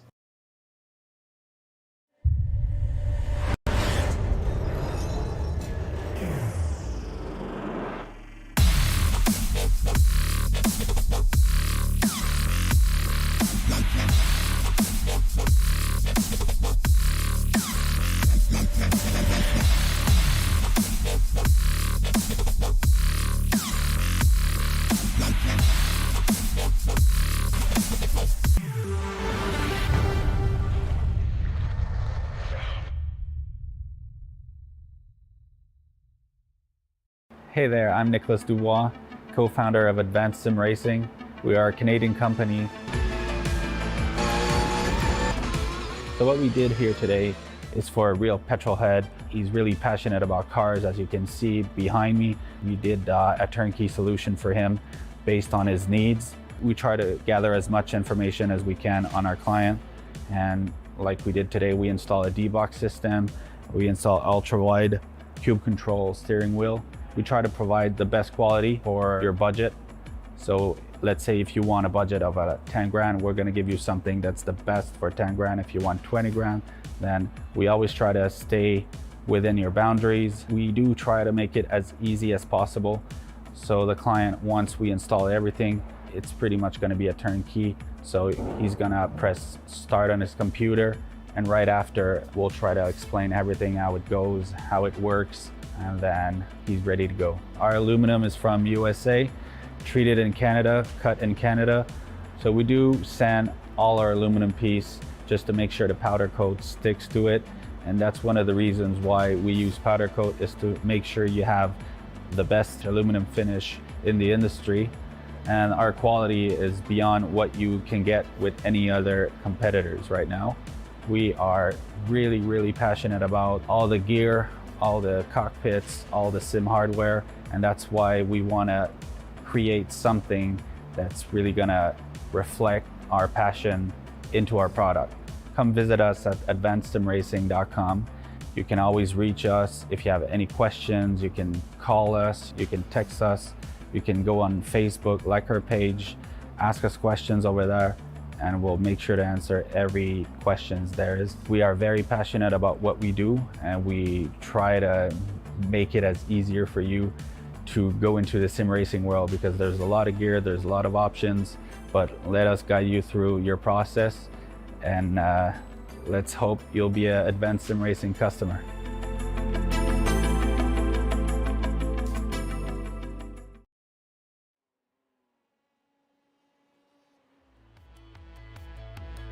Well, some fantastic racing in the Ferraris, but now we move on to the Precision Racing League Formula 3 Championship here on Thursday nights, and already the drivers having a few issues here with the very fast track at Silverstone. Let's check out what they're up against thanks to the GSRC track guide.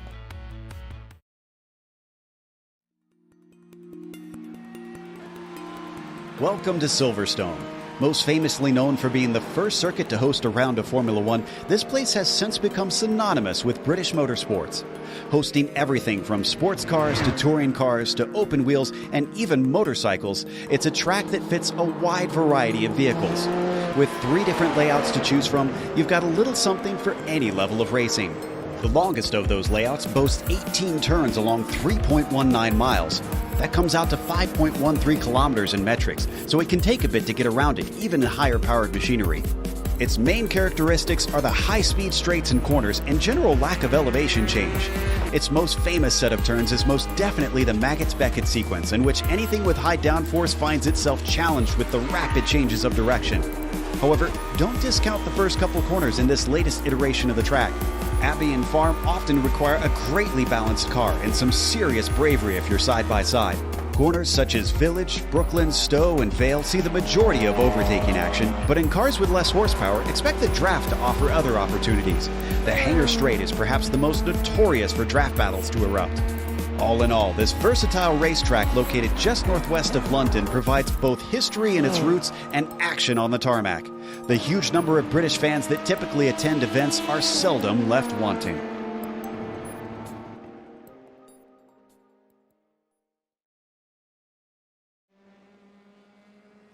Well, DJ, what more can you say about Silverstone that hasn't already been said by so many people over so many decades? This place has been around since the 1940s. It's the self-proclaimed home of British motorsport, and certainly I think it deserves that title. It's flat, it's fast, it's incredible.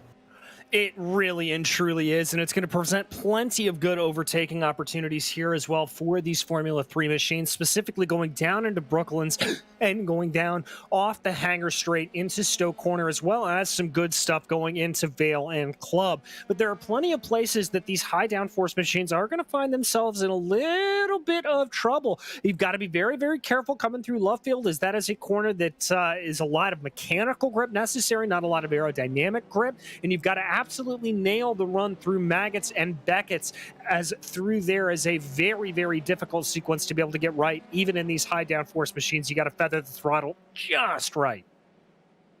That you do, but if you get it right, then you will have massive momentum down places like the Hangar Straight, which will set you up very well for a pass into Stowe Corner. And this track's been through a few changes over the years. The start-finish straight used to be between Woodcote and Copse on the Grand Prix layout, but since 2010, or since 2011 rather, it has been between Club and the new Abbey Corner. Those first two turns are flat out in these Formula 3 cars, and that might create a few small dramas on lap one.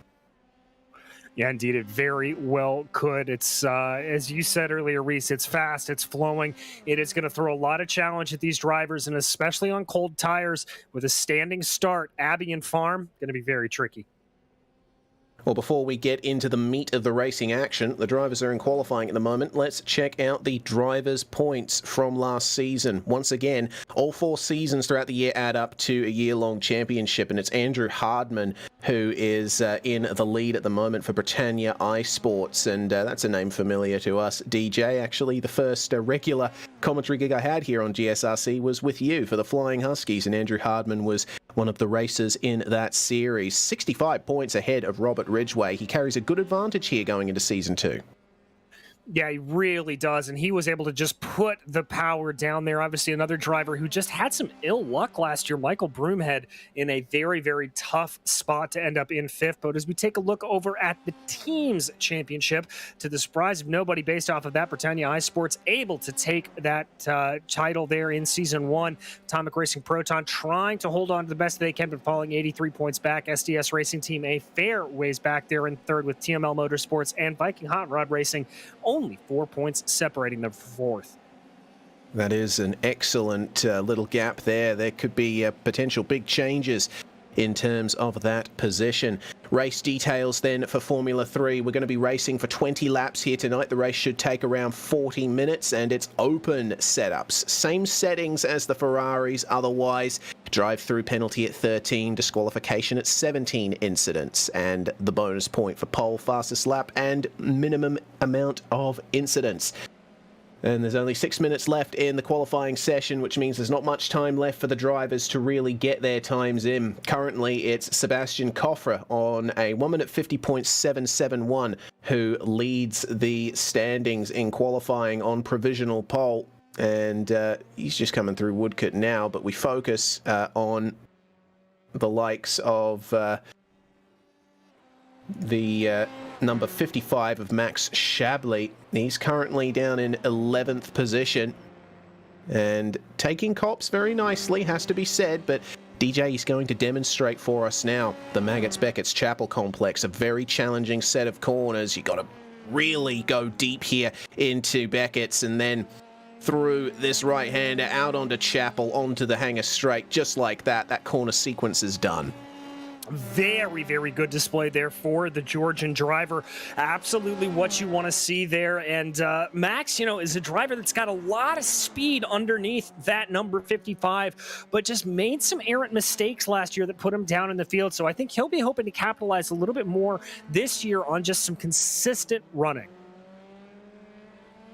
Well, he's looking pretty consistent there in 11th place, and if he can gain a little bit on this qualifying lap, he should be able to get ahead of Robert Ridgway across the start-finish line, 151.546. Goodness me, he has really narrowed that gap, hasn't he?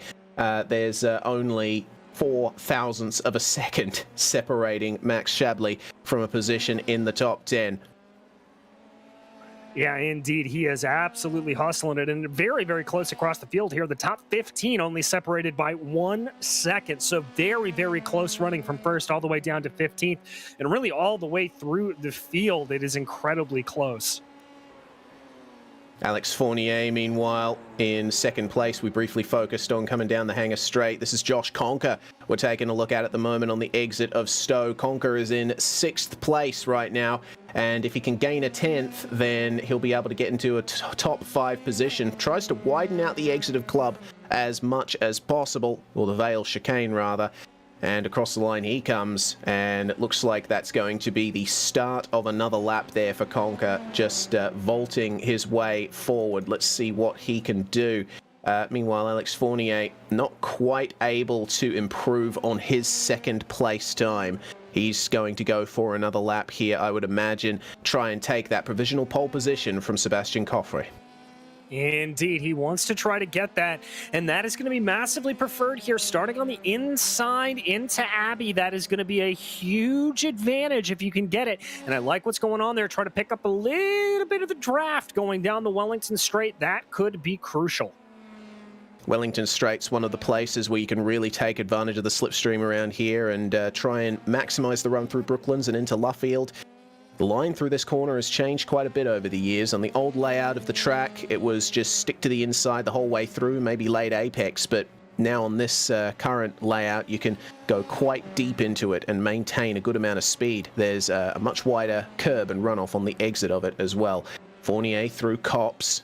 Oh dear, that looks like very off track for Andres Echevarria just behind him. That lap won't count for the number 20, for the number 014 down in 28th. But Fournier is looking right on it here through the Beckett's S's. That's a good exit out of Chapel onto the Hangar Straight. And these Formula 3 cars, they are a lower level in terms of the open wheel ladder, but they can still get up to a good turn of speed. 241 kilometers per hour on the way into Stowe there for Alex Fournier, and it seems like a nice line through there for him as well. Hasn't really gotten the benefit of the draft on this lap as much as he would like, but it seems the line through Vale is good, the line through Club is good. Flat out corner to finish the lap. What's this time going to be? 1 minute 51.618. He's actually going slower. And I think, Reese, that may be a little bit of a result of not having that toe. It is very, very crucial to get around here. Obviously, you don't want to be caught up behind in the dirty air of another car when you're running around through some of those corners. Ooh, as that was, I believe, the 54 of Josh Conker, having a little bit of a fun time coming through Aintree, almost losing the car. Very easy to spin up the rear tires and have a big old helping of oversteer on the exit of those hairpins. Coming up to the end of the lap, though, into the Vale chicane for Stephen Ritters. He holds on to the last position in the top 10. Max Shabley, who we were focusing on before, has improved to 9th. Can Stephen Ritters get that position back? 151.506. He just misses out. Not quite able to get it done. He's going to have to keep on pushing here to see what he can find as they get going around here. Good little run there out of the corner here for that 14 machine. Yes, Michael Michael Coffray making his way down here. There's a few Coffrays in this race at the moment. See how well they can do. Into Stowe then for the number 14. Hooks up the apex nicely and runs over the exit curb. Silverstone's one of those places where you have the 4-tire off-track detection system. Unfortunately, it's not going to benefit Michael Coffray there. He has abandoned that lap in style, it seems. Indeed, just deciding to pull it off there is now we take a look on the 51 as he works his way around trying to see if there's anything to be had here for Max Chablis. Excuse me, it's the 55 of Max Chablis trying to get that last time. He has been able to bump his way up into the top 10, into a P9, but he's hoping for a little bit better here. Let's see what he can do then. Into the Beckett's S's, has to nail it. And he hooks up the curbs beautifully. That was a very nice run through that section. You see the DRS board. There's no DRS in Formula 3.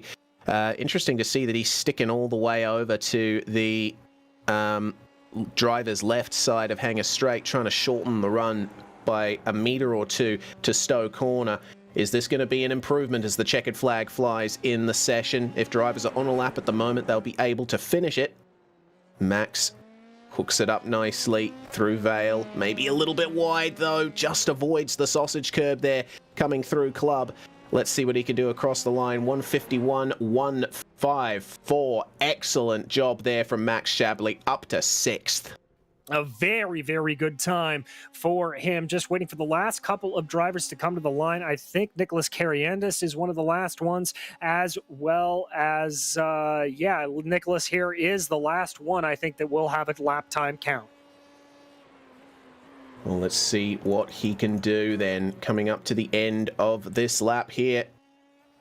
Not quite using all of the curb on the exit of Stowe. Trying to focus on cleanliness here for this lap. Into the final corner then. He's down in 25th is Nicholas. Will he be able to improve? If he can gain a 10th, he'll gain a position into 24th. And it's unfortunately not going to count that lap, it seems. So no improvement there for Nicholas Carangius. Indeed, and I think that's going to round out all of our runners here today. That is everybody who was able to complete a lap having completed it, Reese. Indeed it is. Which means we can go through the grid then for round 1, 2022 season 2 of the PRL Formula 3 series. Sebastian Coffray putting in an excellent time there to take pole position by almost a 10th from Michael Overbay. They share the front row. Alex Fournier and Juan Coffray, 3rd and 4th. Then it's Michael Coffray sharing the 3rd row with Max Chablis. Josh Conker starts in 7th alongside Julio Palacio, with Stephen Verardi and Stephen Ridders rounding out the top 10. In 11th position, it's going to be Robert Ridgway, followed by Manuel Vargas, with Fernando Rodriguez and Gabriel Moreau behind them. Row 8 is Roberto Coffray and Brad Miller, with Brett Thurman and Takeshi Kita in 18th. James Carter lines up 19th, and Greg Doucette rounds out your top 20. Byron Daly's going to line up alongside Richard Swindells on the 11th row. Holin Leo Leung starts alongside Christopher Richards. Then it's Nicholas Carandis and Andres Echevarria, 25th and 26th. Brian Lowe and Neil Alexander on row 14, with Matthew Gunderson and Drew DeWeese rounding out the top 30. Jonathan Almanar will be 31st, followed by Tyler Gore, with Michael Blaze and Matt Dinsmore in row 17. Colin Dives will be the last driver here to set a time in 35th. Well, the drivers lining up on the grid now. It's a bumper field of Formula 3 cars here. 35 of them lining up here at Silverstone.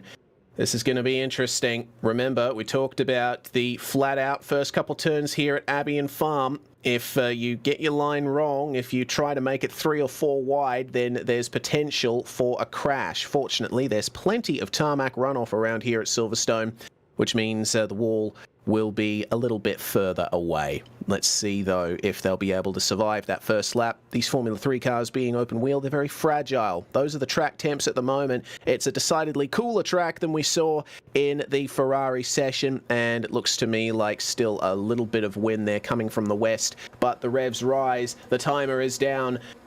Get ready for it. And the start is there. We are racing in the PRL F3 series. It looks like a good start a bit further back there from Steven Ritters, going 3 wide with Julio Palacio. And as they come into turn 1, looks like many drivers giving each other space, but we've got a car off and into the wall just coming out of Abbey. It looks like Andres Echevarria suffering some issues, but the driver getting into the wall was Gabriel Moreau. But Sebastian Coffre is going to lead the way out of turn 1. There's some big fighting here for the last positions in the top 5. Juan Coffre tried everyone behind him. This is some fantastic racing, but into the wall is 2 cars. Juan Coffre and Max Shabley both out. Oh, yeah, and that was a little bit of an unsafe rejoin there, I think, from Shabley as he came back onto the track and just lost control of the car. A lot of stuff firing off here in the opening stages of this Formula 3 race, Reefs. Oh dear, big damage for quite a few drivers, but Sebastian Coffre is not going to be worrying about any of that. The battle is still happening though for 5th on back. Josh Conker holding off Stephen Varady, Stephen Ritters, Palacio, Ridgway, Vargas as well, all making their way through Cops for the first time. Already quite some dramas here on the first of our 20 laps here tonight. And Verity, a name that a lot of viewers will be familiar with. He was back in the days when we were running the Indy Pros in this Thursday night series. Good to see him back in that very familiar machine, but he now has to watch out behind him because Ritters is looking very threatening behind him. Yeah, Ritter's looking quite a bit threatening. But Stephen Varady, he looks like he's managed to get a good exit from Stowe. He'll hold him off for the time being at least. Into Vale and then into Club. Lap 1 complete. It is Sebastian Coffre who leads the way. The top 3 exactly where they were when they started, but Michael Coffre gaining 1. Oh dear, that is a car very slow. A bit of a late pit entry as well. Looks like a few drivers coming into the pits now after all of that drama on lap 1. Nicholas Karangis making his way in, as is Neil Alexander, and Drew DeWeese into the pits at a standstill.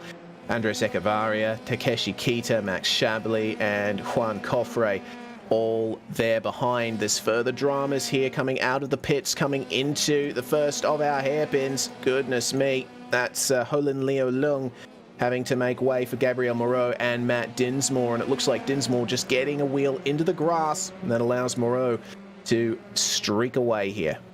Indeed it does, but still side by side there in the back there. They're going to slot back down into line. Maybe a little bit of a thought going down into Brooklands, but nothing happening there. You can see a little bit of a wider line there up ahead. Oh, keeping that door wide open. Yeah, it looks like Matt Dinsmore is having some trouble getting that car rotated. It seems to be over-rotating on him in some places and getting big understeer elsewhere. Remember, this series is open setup, so the drivers have to tweak their settings themselves. And if you end up with a setup that you're not very happy with, well, you're not going to have the consolation of everyone driving the same setup as, bam, up the inside goes Manuel Vargas, passing Lung into the Beckett's S's. Looks like the majority of the field is formed into single file running for the time being. It is still Sebastian Coffre who leads the way, but it looks like it's on for second. Michael Overbay holding off Alex Fournier here. And Fournier, well, he's in the position he started in third, but looking a bit aggressive here versus the 68.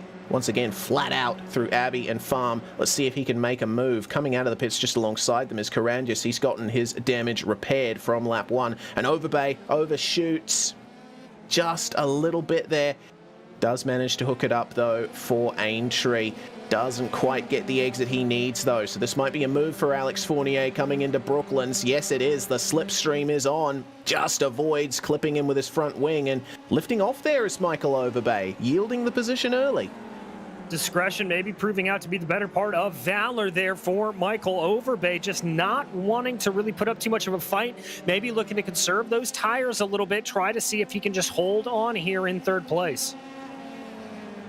Well, he's going to be under threat. Michael Coffre is right up behind him now, and having a little look on the way into Cops, a bit far back to make a move, but Overbay running a bit wide at the apex of that famous former turn 1 here at Silverstone. That's giving a big advantage to the number 14 just behind. This might be a move at Stowe if Overbay can't get into a rhythm. And that's one of the things that can really happen around this Silverstone circuit, Reese, is if you lose that sense of rhythm, you lose that sense of pace and feel for the track, you just find yourself all kinds of out of line, and it can really throw you off, although it looks like Overbay is able to retain it here for a little bit, and he's not going to lose that position right now to Coffre.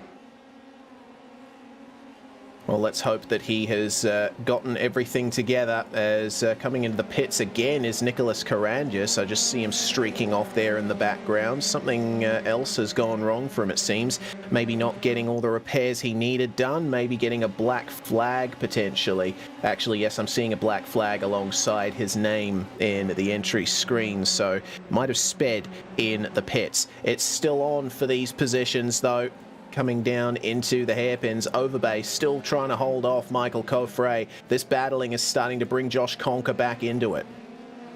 Yes, it is, and the private label team Hype Driver doing a good job to be able to come up here. We're used to seeing him on the oval side of things. Nice to see him in an open wheeler, turning right and left, and he is only about a second behind this battle with Coffre and Overbay. Oh, as there's a look down to the inside. Oh, at Brooklands, no less. Fantastic stuff there. It looks like Overbay is going to hold off the advances through Luffield, but could it be a cutback from Michael Coffre? Oh, dear. Yeah, it looks like he does have a bit of a run, but he might be stuck on the outside for Copse. No, he's not. He's going to maintain the slipstream, move to the inside. Copse isn't usually a corner you go for big moves like that, and it seems they are both well aware of that. They stay line astern there on lap 4, but this could be a move into Stowe, definitely, if Michael Coffre can get himself in with a shot. He's taking those late apexes through the S's to try and maximize the exit, straighten it up as soon as possible, get into the slipstream. They have got a lapped car just up ahead of them. Andres Echevarria down in 28th place, and he lets them go coming into Stowe. No big moves there for the top two. And that was a real blessing there for Michael Overbay, as he was able to get the toe off of Echevarria and be able to use that to his advantage going down through there. So he was very, very thankful for that going down the hanger straight. And with Echevarria getting off and out of the way there, didn't slow him up through the corners. Well, Overbay, crucially, holding on to that position in the top 3, but for how long is the question. It's a 20-lap race, and we're thinking that a pit stop might not be required here. So it's going to be an all-out sprint. That's a big lock-up from Josh Conker just behind them. Conker's going to have to be careful there. Very easy to lock up the tyres in these light and stiff open wheelers. Yeah, exactly. A lot of puffs of tire smoke around here. Very easy to see as you get going. Drivers have to be very, very careful. Very easy to lock up the fronts in particular, although the rears can have a little bit more of a detrimental effect as they can send the car spinning around. I've been watching Sebastian Coffre in the lead of this race, and he had a big helping of oversteer on in the middle of Luffield and almost catching the grass on the entry into Copse. You know, I mean, there's a lot of pressure that goes through a driver's mind when they're leading a race, but they have to be able to keep it together. Tell you what, this is these small mistakes are allowing Alex Fournier to slightly make up the gap. Coffre was still faster on the last lap by a 10th, but Alex Fournier might be trying to line up a move here. It's still on for third just behind, though, Michael Coffre in the slipstream of Michael Overbay, and he's going to go up the inside into Stowe. Here we go. There is the move for third. Can Overbay hold on around the outside? Oh, goodness me. Almost rear end contact there. Just rubbing rear tires with the front wing. Very, very close stuff here. Full elbows out racing. And these guys have got to be very careful. Josh Conker now within 0.6 of a second of this battle. That means that Conker is going to be able to start poking his nose this way and that. Poor boy. Well, Overbay loses the podium position. Let's see if he can follow Michael Coffre and try and keep himself in the fight, potentially for the win. Josh Conker just behind, still working his way forward thanks to that battle. There's plenty of fights going on around this racetrack. Just about every driver in the top 22 positions is involved in a battle And have a look at that coming down to Brooklands. Very close between all of these drivers. It looks like the top two have made themselves a little bit closer in the last few moments. Alex Fournier, 1 minute 51.8 versus a 1 minute 52.6 for Sebastian Coffre. That is a big gain there for Alex Fournier, and he's making a statement with that, saying, yes, I am here and I am ready to go for the win. Again, Sebastian Coffre almost getting onto the grass on the entry into Cops. He's got to be careful with that, otherwise he could potentially not only lose the lead, but lose his ability to finish the race. Yeah, exactly. You can pick up that penalty that we've talked about here in this league if you pick up too many incident points, and you've got to be especially careful going around Cops. If you run that too wide, you will accrue a slowdown penalty, and that is the last thing here that Coffre wants to have happen. Well, he still holds on to the lead by 7/8 tenths of a second. And it looks like just behind them, Michael Overbay is under a huge amount of pressure as it's side by side here between Julio Palacio and Stephen Ritters for 7th and 8th. That's Palacio making the move there and putting himself up into 7th. Good move there with Robert Ridgway now looking to make himself a part of that battle in 9th place. We'll see if he can get by Ritters at some point. But I was going to talk about the battle for what is now 4th. Have a look at this. Josh Conker. He's going to line up a move here on Michael Overbay up the inside into the right-hander at turn 3 and gets it done. Nicely executed. Perfectly done there. Just carried some more momentum coming through farm, able to absolutely get that right, and Conquer is now going to be up into 4th. He's about 1.3 seconds behind Michael Coffre right now, so he's going to have to hustle here a little bit if he wants to try to get in on the podium position.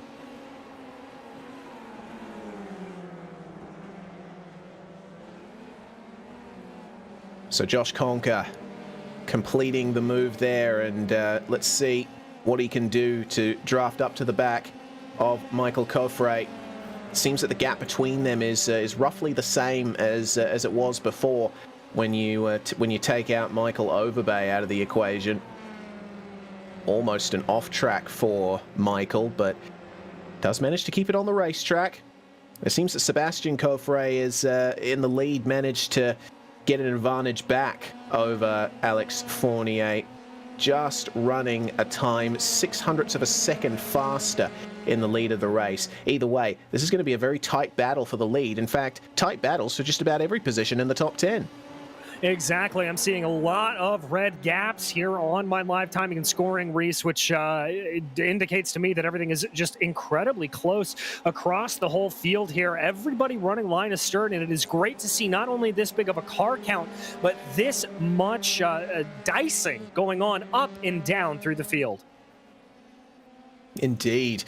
And as the battle for the lead has settled down, and the battle for the top 6 as well, looking at the battle for the top 10, oh dear, there's a little bit of drama here. Lapped car involved in the battle for 11th place. Andres Echevarria having to make way for the likes of Roberto Coffre, Fernando Rodriguez, and Brett Thurman.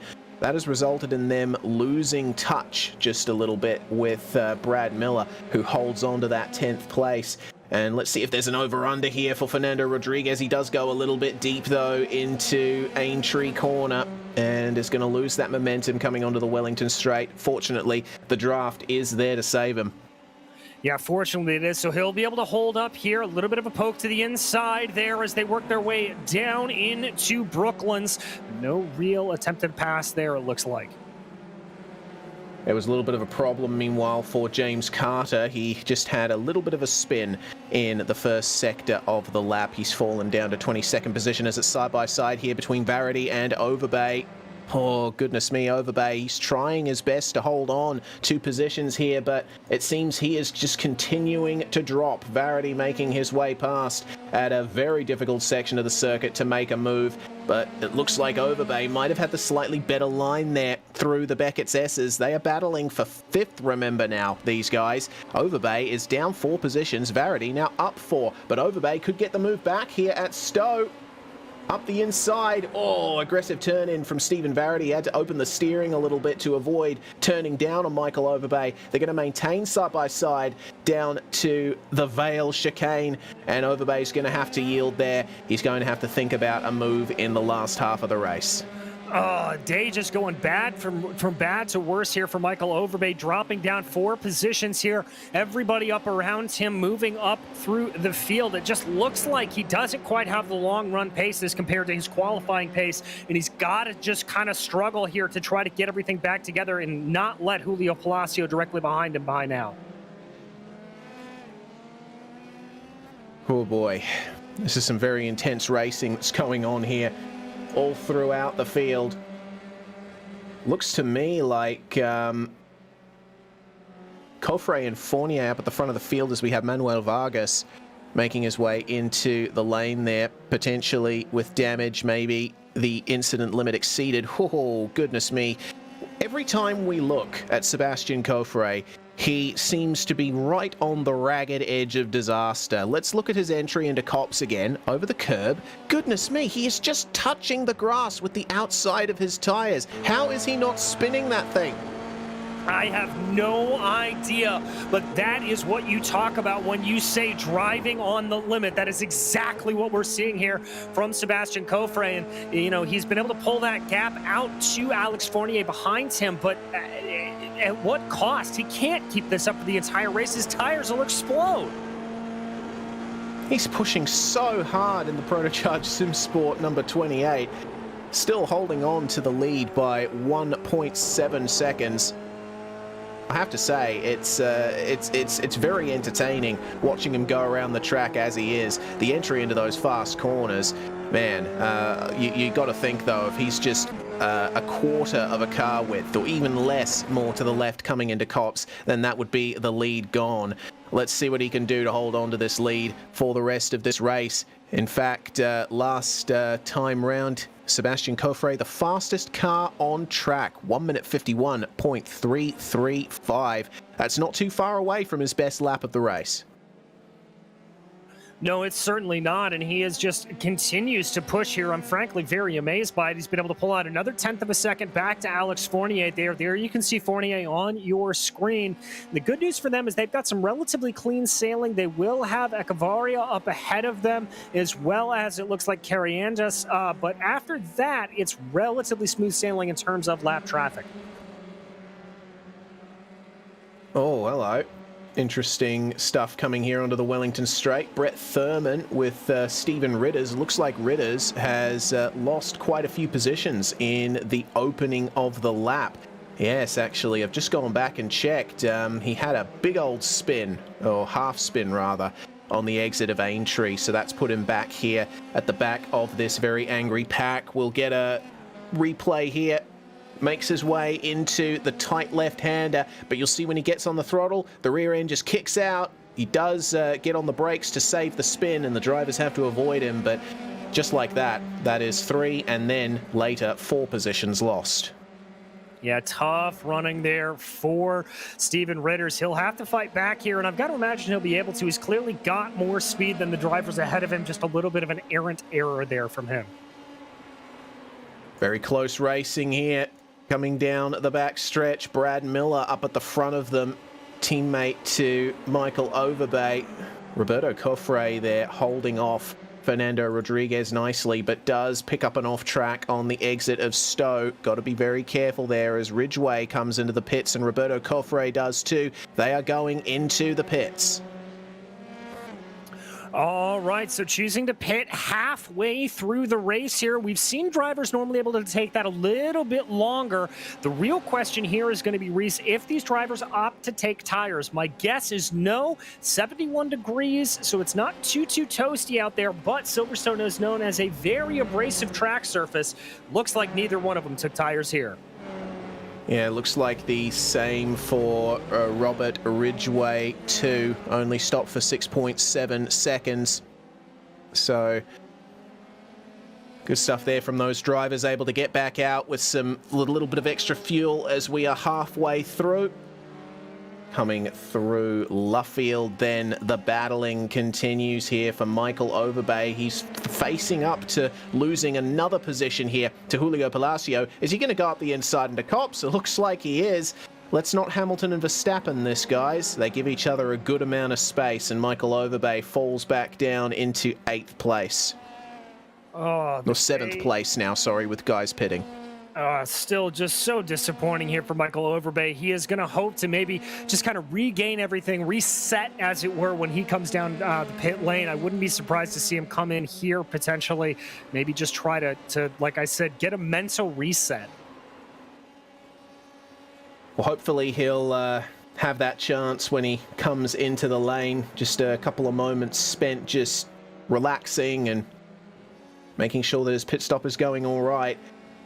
And then he'll be able to get back out there and hopefully maintain position. He's got a good gap back, though, to Brad Miller, as Sebastian Coffre sets a new fastest lap of the race, the first driver into the 1:50 bracket, showing no signs of slowing down. More cars in the pits. Stephen Ritters, who we focused on before, making a slight error out of Aintree, coming in for his pit stop. Indeed, and with that fastest lap, Coffre has been able to extend the gap upwards near of 2.5 seconds. So some very, very good running there for Sebastian to be able to pull that out. Yeah, it's been an excellent performance from the number 28 so far. We have mentioned a few times he does seem to be on the ragged edge, but he's making it work, and full credit to him for that. Alex Fournier has not been able to respond in the middle phase of this race. It might come down to a potential mistake in the pit stops for these guys. But again, just kicking up a little bit of the grass on the entry to Copse. I am surprised that car hasn't come whipping around. I am too, Reese. I know I certainly would not be able to take it around quite like that if I was able to, but just very, very impressive to see him running quite like this. Well, he might be on his way to another fastest lap of the race at this stage. It's been a commanding drive from Sebastian Coffre. Does he go for the pit lane on this occasion? No, he does not. It seems none of our top three going for it this time around. It does look like Michael Coffre is starting to gain a little on Alex Fournier for 2nd place, taking 2/10 out of him on the last lap, and once again another 2/10 out of Alex Fournier on this lap. Fournier setting his personal best of the race session, but it's not quite enough to hold off the second of our Coffres in this field. No, it's certainly not, as he continues to charge here. Michael Coffre closing in on the back of that purple, white, and black machine of Alex Fournier. We could see a Coffre 1-2 if we're not careful. Certainly could. Got another driver in the pits, Richard Swindles, in the number 17, part of the AM class. Looks like he's completed that without much issue, as we keep our focus here on the top three. Andres Echevarria coming in for his 2nd stop of the race meanwhile. So let's see what happens here into Copse. Sebastian Coffre just streaking away there up at the front of the field. And it's all going to come down to just getting close enough here to Fournier to try to make a move. It seems in these Formula 3 cars, just about any corner here at Silverstone is a passing opportunity. Yeah, indeed, that's right, Reese. Is really and truly around here, it is very, very easy to try to get a pass done in these Formula 3 machines. There's not quite enough downforce to really create a massive aero wake that you're going to have a lot of that dirty air that's going to throw you off. It's kind of that perfect Goldilocks zone in between being able to get it done and not. Well, Coffre decides to go for the lane here, and considering that they're not going to be changing tyres at these pit stops, undercut is not really an option as Josh Conker follows Coffre in. Looks like Sebastian Coffre, our leader, has come into the lane as well. Interesting decisions there. Alex Fournier is going to stay out a little longer, but yeah, as I mentioned, DJ, with no tyres, Undercut isn't really a term that we would use. Potentially, though, if there's a mistake on the pit lane, Fournier staying out a little longer could potentially gain from this. Well, the biggest thing that you can gain here from coming in or out of the pits is really just track position. And whoa, Conquer loses it! Oh no, oh no. Right out of the pits, the tires were cooled down a little bit. He was involved in that battle, and now he has lost even more time from that. Just ahead of, I believe, one of our lapped cars. That's a big shame there for Josh Conker. What on earth went wrong for him there? I think he just dove into the corner a little bit too hard and a little bit too aggressively there on those cool tires. As you said, the rear brakes just looked like they locked up on it. Yeah, I'm also noticing that Michael Coffray moved a bit to the right in the braking zone, and it looks like Josh Conker was reacting to that. Part of that was what tricked him into that spin. Shame there for Josh, falling down now to 9th place after being in 4th when the drivers came into the pits. As Alex Fournier comes into the lane himself, let's see how this affects the battle for the lead. Indeed, this is going to be the real question here. Verity also coming in behind him. Palacio, this looks like the end of the pit stop window. So for the 116 of Alex Fournier, he has just got to hope that he is able to get down here, not miss his box. He was able to run a little bit better in clean air there. Didn't have any lap cars to hold him up. Well, to a stop in the lane. He's joined in the pits by Stephen Verity, Julio Palacio, Michael Overbay, Brad Miller, and Roberto Coffray. But here we go then. Out of the lane, there goes Sebastian Coffray back into the lead of the race, but the gap has gone down a bit, it seems. It's gone down a substantial amount. He's got it down to 0.8 of a second. Amazing. Well, we'll have to wait and see if Alex Fournier can put on a big old charge here in the final 6 laps of this race. Try and take the win here from Sebastian Coffray.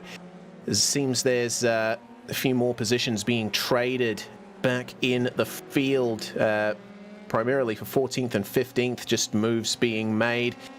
Jonathan Almanar getting past Gabriel Moreau. There we go. That's the way they run at the moment, and this is quite the battle pack here in the midfield. Yeah, it certainly is. Some great battles popping off there as Ritters is able to get his way by Brad Miller after the pit stop cycle. Good run there from Ritters. Still down 1 position on the day, but he'll be hoping to be able to close in on Brett Thurman ahead of him. Well, now we're in the final stages. This is where the race will be decided. Let's try and keep this going. Sebastian Coffray still leading from Alex Fournier, but look at the gap that he has pulled out now. It's out to 1.6 seconds. Oh dear, that's a big mistake there on the exit of the Beckett's S's. Goodness me, it seems that there's action going on just about everywhere we look here on track. Coming into Beckett's. Goodness me, these two drivers, Richard Swindles and Greg Doucet, they're fighting over 18th and 19th. Swindles just not getting the exit he needs, but he'll stick into the draft of Doucet coming down the hangar straight. Let's see what he can do then. Coming into Stowe corner. No move back there, has to yield. Yeah, just not able to quite get the momentum he would have preferred to have had in the straights. It looks like Jonathan Almanar is coming down pit lane again. I wonder if that is for an issue or if that could be a penalty, as we're also hearing some word that we've got a disqualification for Matt Dinsmore. It's a big shame there for Matt, exceeding the incident limit. Same thing happened for the number 30 of Ho Yin Liu. So, very unfortunate for those drivers. Hopefully they will be able to come back stronger further on into the season.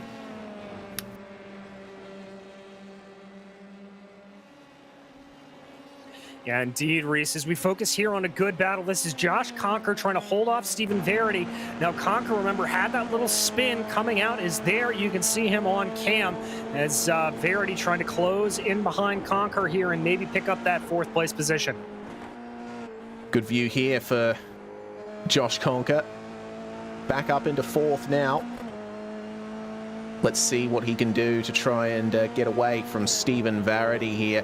Majority of the drivers in the field have gained positions, and most positions gained, it looks like it's a 3-way tie. 12 positions gained each for Brian Lowe, Jonathan Almanar, Michael Blaise, and also Colin Deese as well. It's actually a 4-way tie.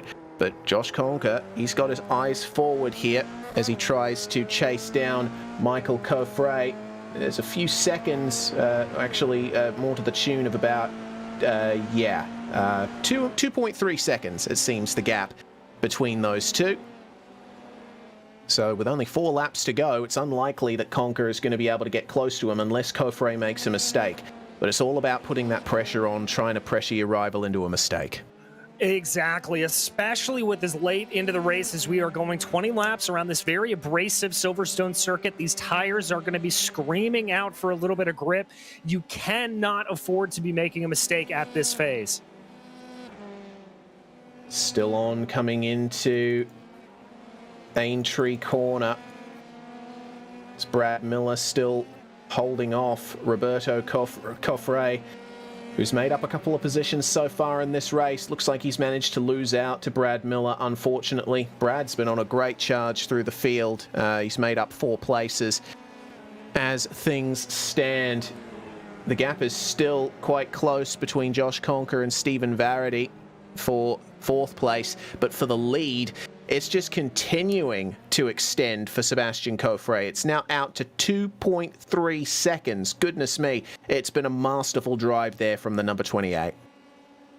Yeah, it really and truly has. As you see just here, the gap that continues to be pulled, 2.3 seconds, as you said earlier, Reese. And Coffray doing a good job as well.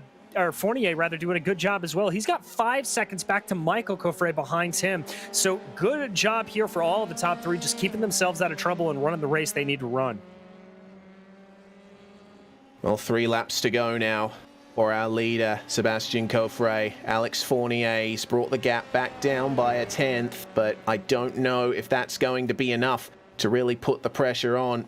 We've had news of black flags for the number 52 and the number 23. It's Manuel Vargas and Drew DeWeese down in 24th and 25th. As it looks like there was just a change for position in the top 10. Brett Thurman losing a couple of positions now. He's gone back down past Roberto Coffray now as well in the number 69. What has gone wrong for him? Brad Miller, it seems... Mr. Thurman. I'm having a look, trying to see what's gone wrong for him here. It's a big spin coming into the Vale chicane, losing a couple of positions out of that. Oh, and again, just a moment there, I think, where tires screaming out for grip, maybe not adjusting that brake bias nearly as much as you need to, really getting caught out there like that. It's just what can happen if you are not constantly on it in these open wheel machines. Especially around a track like Silverstone with many fast corners. There's only, oh goodness me, on the way into Luffield there for Brett Thurman, really pushing the limits there. Roberto Coffray, though, continuing to drive away from him there in 12th place. They got Brad Miller just up ahead of them, trying to look for that final position in the top 10, but Stephen Ritters is the driver that currently holds onto that, and it's quite the gap. You'll see Ritters right there, and there's no way that that gap can be made up in just 2.5 laps, unless, as we've mentioned many times, there's a mistake from a driver. Yeah, exactly. And that's really what you want to try to focus here on, just seeing if you can force a mistake. But 2 laps to go. It looks like a lot of these battles are really starting to separate out as drivers are not really able to attack as much as is kind of the same is true for that attack mode that we talked about, is they don't want to force themselves into an error by attacking too hard. Especially considering that they haven't taken tires. Yes, the track is cool. Oh dear. Oh dear, oh dear, oh dear. Who is that? Looks like potentially one of the Cofres. No, it's Manuel Vargas. My apologies. A big spin in the Beckett's S's and losing all that momentum onto the hangar straight. Still some pretty epic battling going on behind him. But it looks like it's back on for 11th position. Brad Miller, he's having to make some room here for Roberto Cofre, and Cofre gets through. Nicely done. I saw he was gaining time on him on the last lap, and it looks like he's managed to get it done. Yeah, just a very simple move there. Excellently done coming down into Village. Kind of a textbook maneuver on how you want to do that. It looks like Cofre taking the double apex line through Luffield, extending that exit curb. He's going to try to drive away from Miller here. Brett Thurman, meanwhile, he's looking to gain those positions back. Remember, we caught him spinning just a few moments earlier, right on the back of Brad Miller coming into Copse. Maybe a tiny bit of aero disturbance there, a little understeer for Thurman, but he'll stay in touch with Brad Miller, and we'll see if he can make the move down at Stowe Corner. We'll have to see, indeed, if he's able to keep that gap up close. But as the leaders cross over the line to take the white flag, time is running out for all of them. You can see there Cofre trying to break the draft a little bit, going down the hangar straight. And Michael Cofre sets the fastest lap of the race right at the end. Good stuff there for him in P3. These drivers stay line astern through Stowe. Is it going to be a move at Vale? It's defensive from Brad Miller briefly, but parks it on the racing line once again. Brett Thurman having to back out of it slightly. Getting a good run through the exit of the chicane, though. Let's see if this works out into a move in the first sector. Down the start-finish straight. It's going to be flat out through Abbey and Farm. And Brett Thurman not going to try and make it side-by-side through there. And I think that was a very wise decision, but now he's a little bit too far back to get a move done into this arena section. The double hairpins, can he hook up the throttle and go up the inside? No, unfortunately, he cannot. Meanwhile, it is the final lap of the race, and we still have a couple of battles going on, but certainly not for the lead. Sebastian Cofre has not looked back from taking pole position at the start of this night of Formula 3 racing. And I have to say, this has been one of the best drives I've ever seen from a driver in Formula 3. Didn't feel like he was under any real threat for the lead all the way through. Just focused on his lines. Yes, he was pushing very hard, but crucially, he has managed to hold on to that, stay consistent, keep it moving forward, and he is going to start 2022 Season 2 off perfectly. It is going to be Sebastian Cofre who takes victory in PRL Formula 3 to start off 2022 Season 2. A great win for Sebastian. Alex Fournier able to cross the line about 4.7 seconds behind him to take P2, and Michael Cofre will round out your podium. Well, that's a Cofre 1-3. Josh Conker holds on for 4th, and poor Michael Overbay coming across the line now, losing out quite a bit. An excellent performance in qualifying, but just dropped down the order in the race. Meanwhile, we have the rest of our finishers coming across the field. It was a bit spread out at the end, but certainly there was a lot of battling going on throughout that race, and won certainly by the drivers most capable. Indeed, is just waiting here for the final couple of drivers to cross over the line. As you said, Reese, a lot of these battles just kind of dying out a little bit as they go and cross over the line, but a commanding performance here from Sebastian.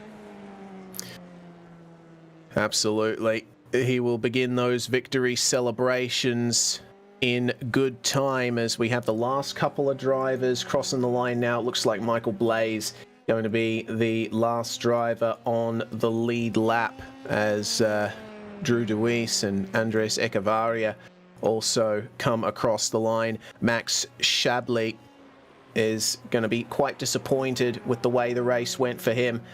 All went wrong for him in the middle phase, but he will make his way across the line. Well, we're going to take a very quick break here, just step aside briefly on the Global Sim Racing channel. When we come back, we are going to have our official results and interviews with our top 3. This is iRacing, the world's premier online racing game. iRacing puts you in the driver's seat to experience today's newest form of competitive motorsport, virtual racing, all from your home PC. Race virtually in endorsed series from NASCAR, IndyCar, IMSA, the World of Outlaws, Aussie Supercars and more. Take on legendary circuits like Daytona, Silverstone and the Nürburgring. Join iRacing's global online racing community and get on track today at iRacing.com.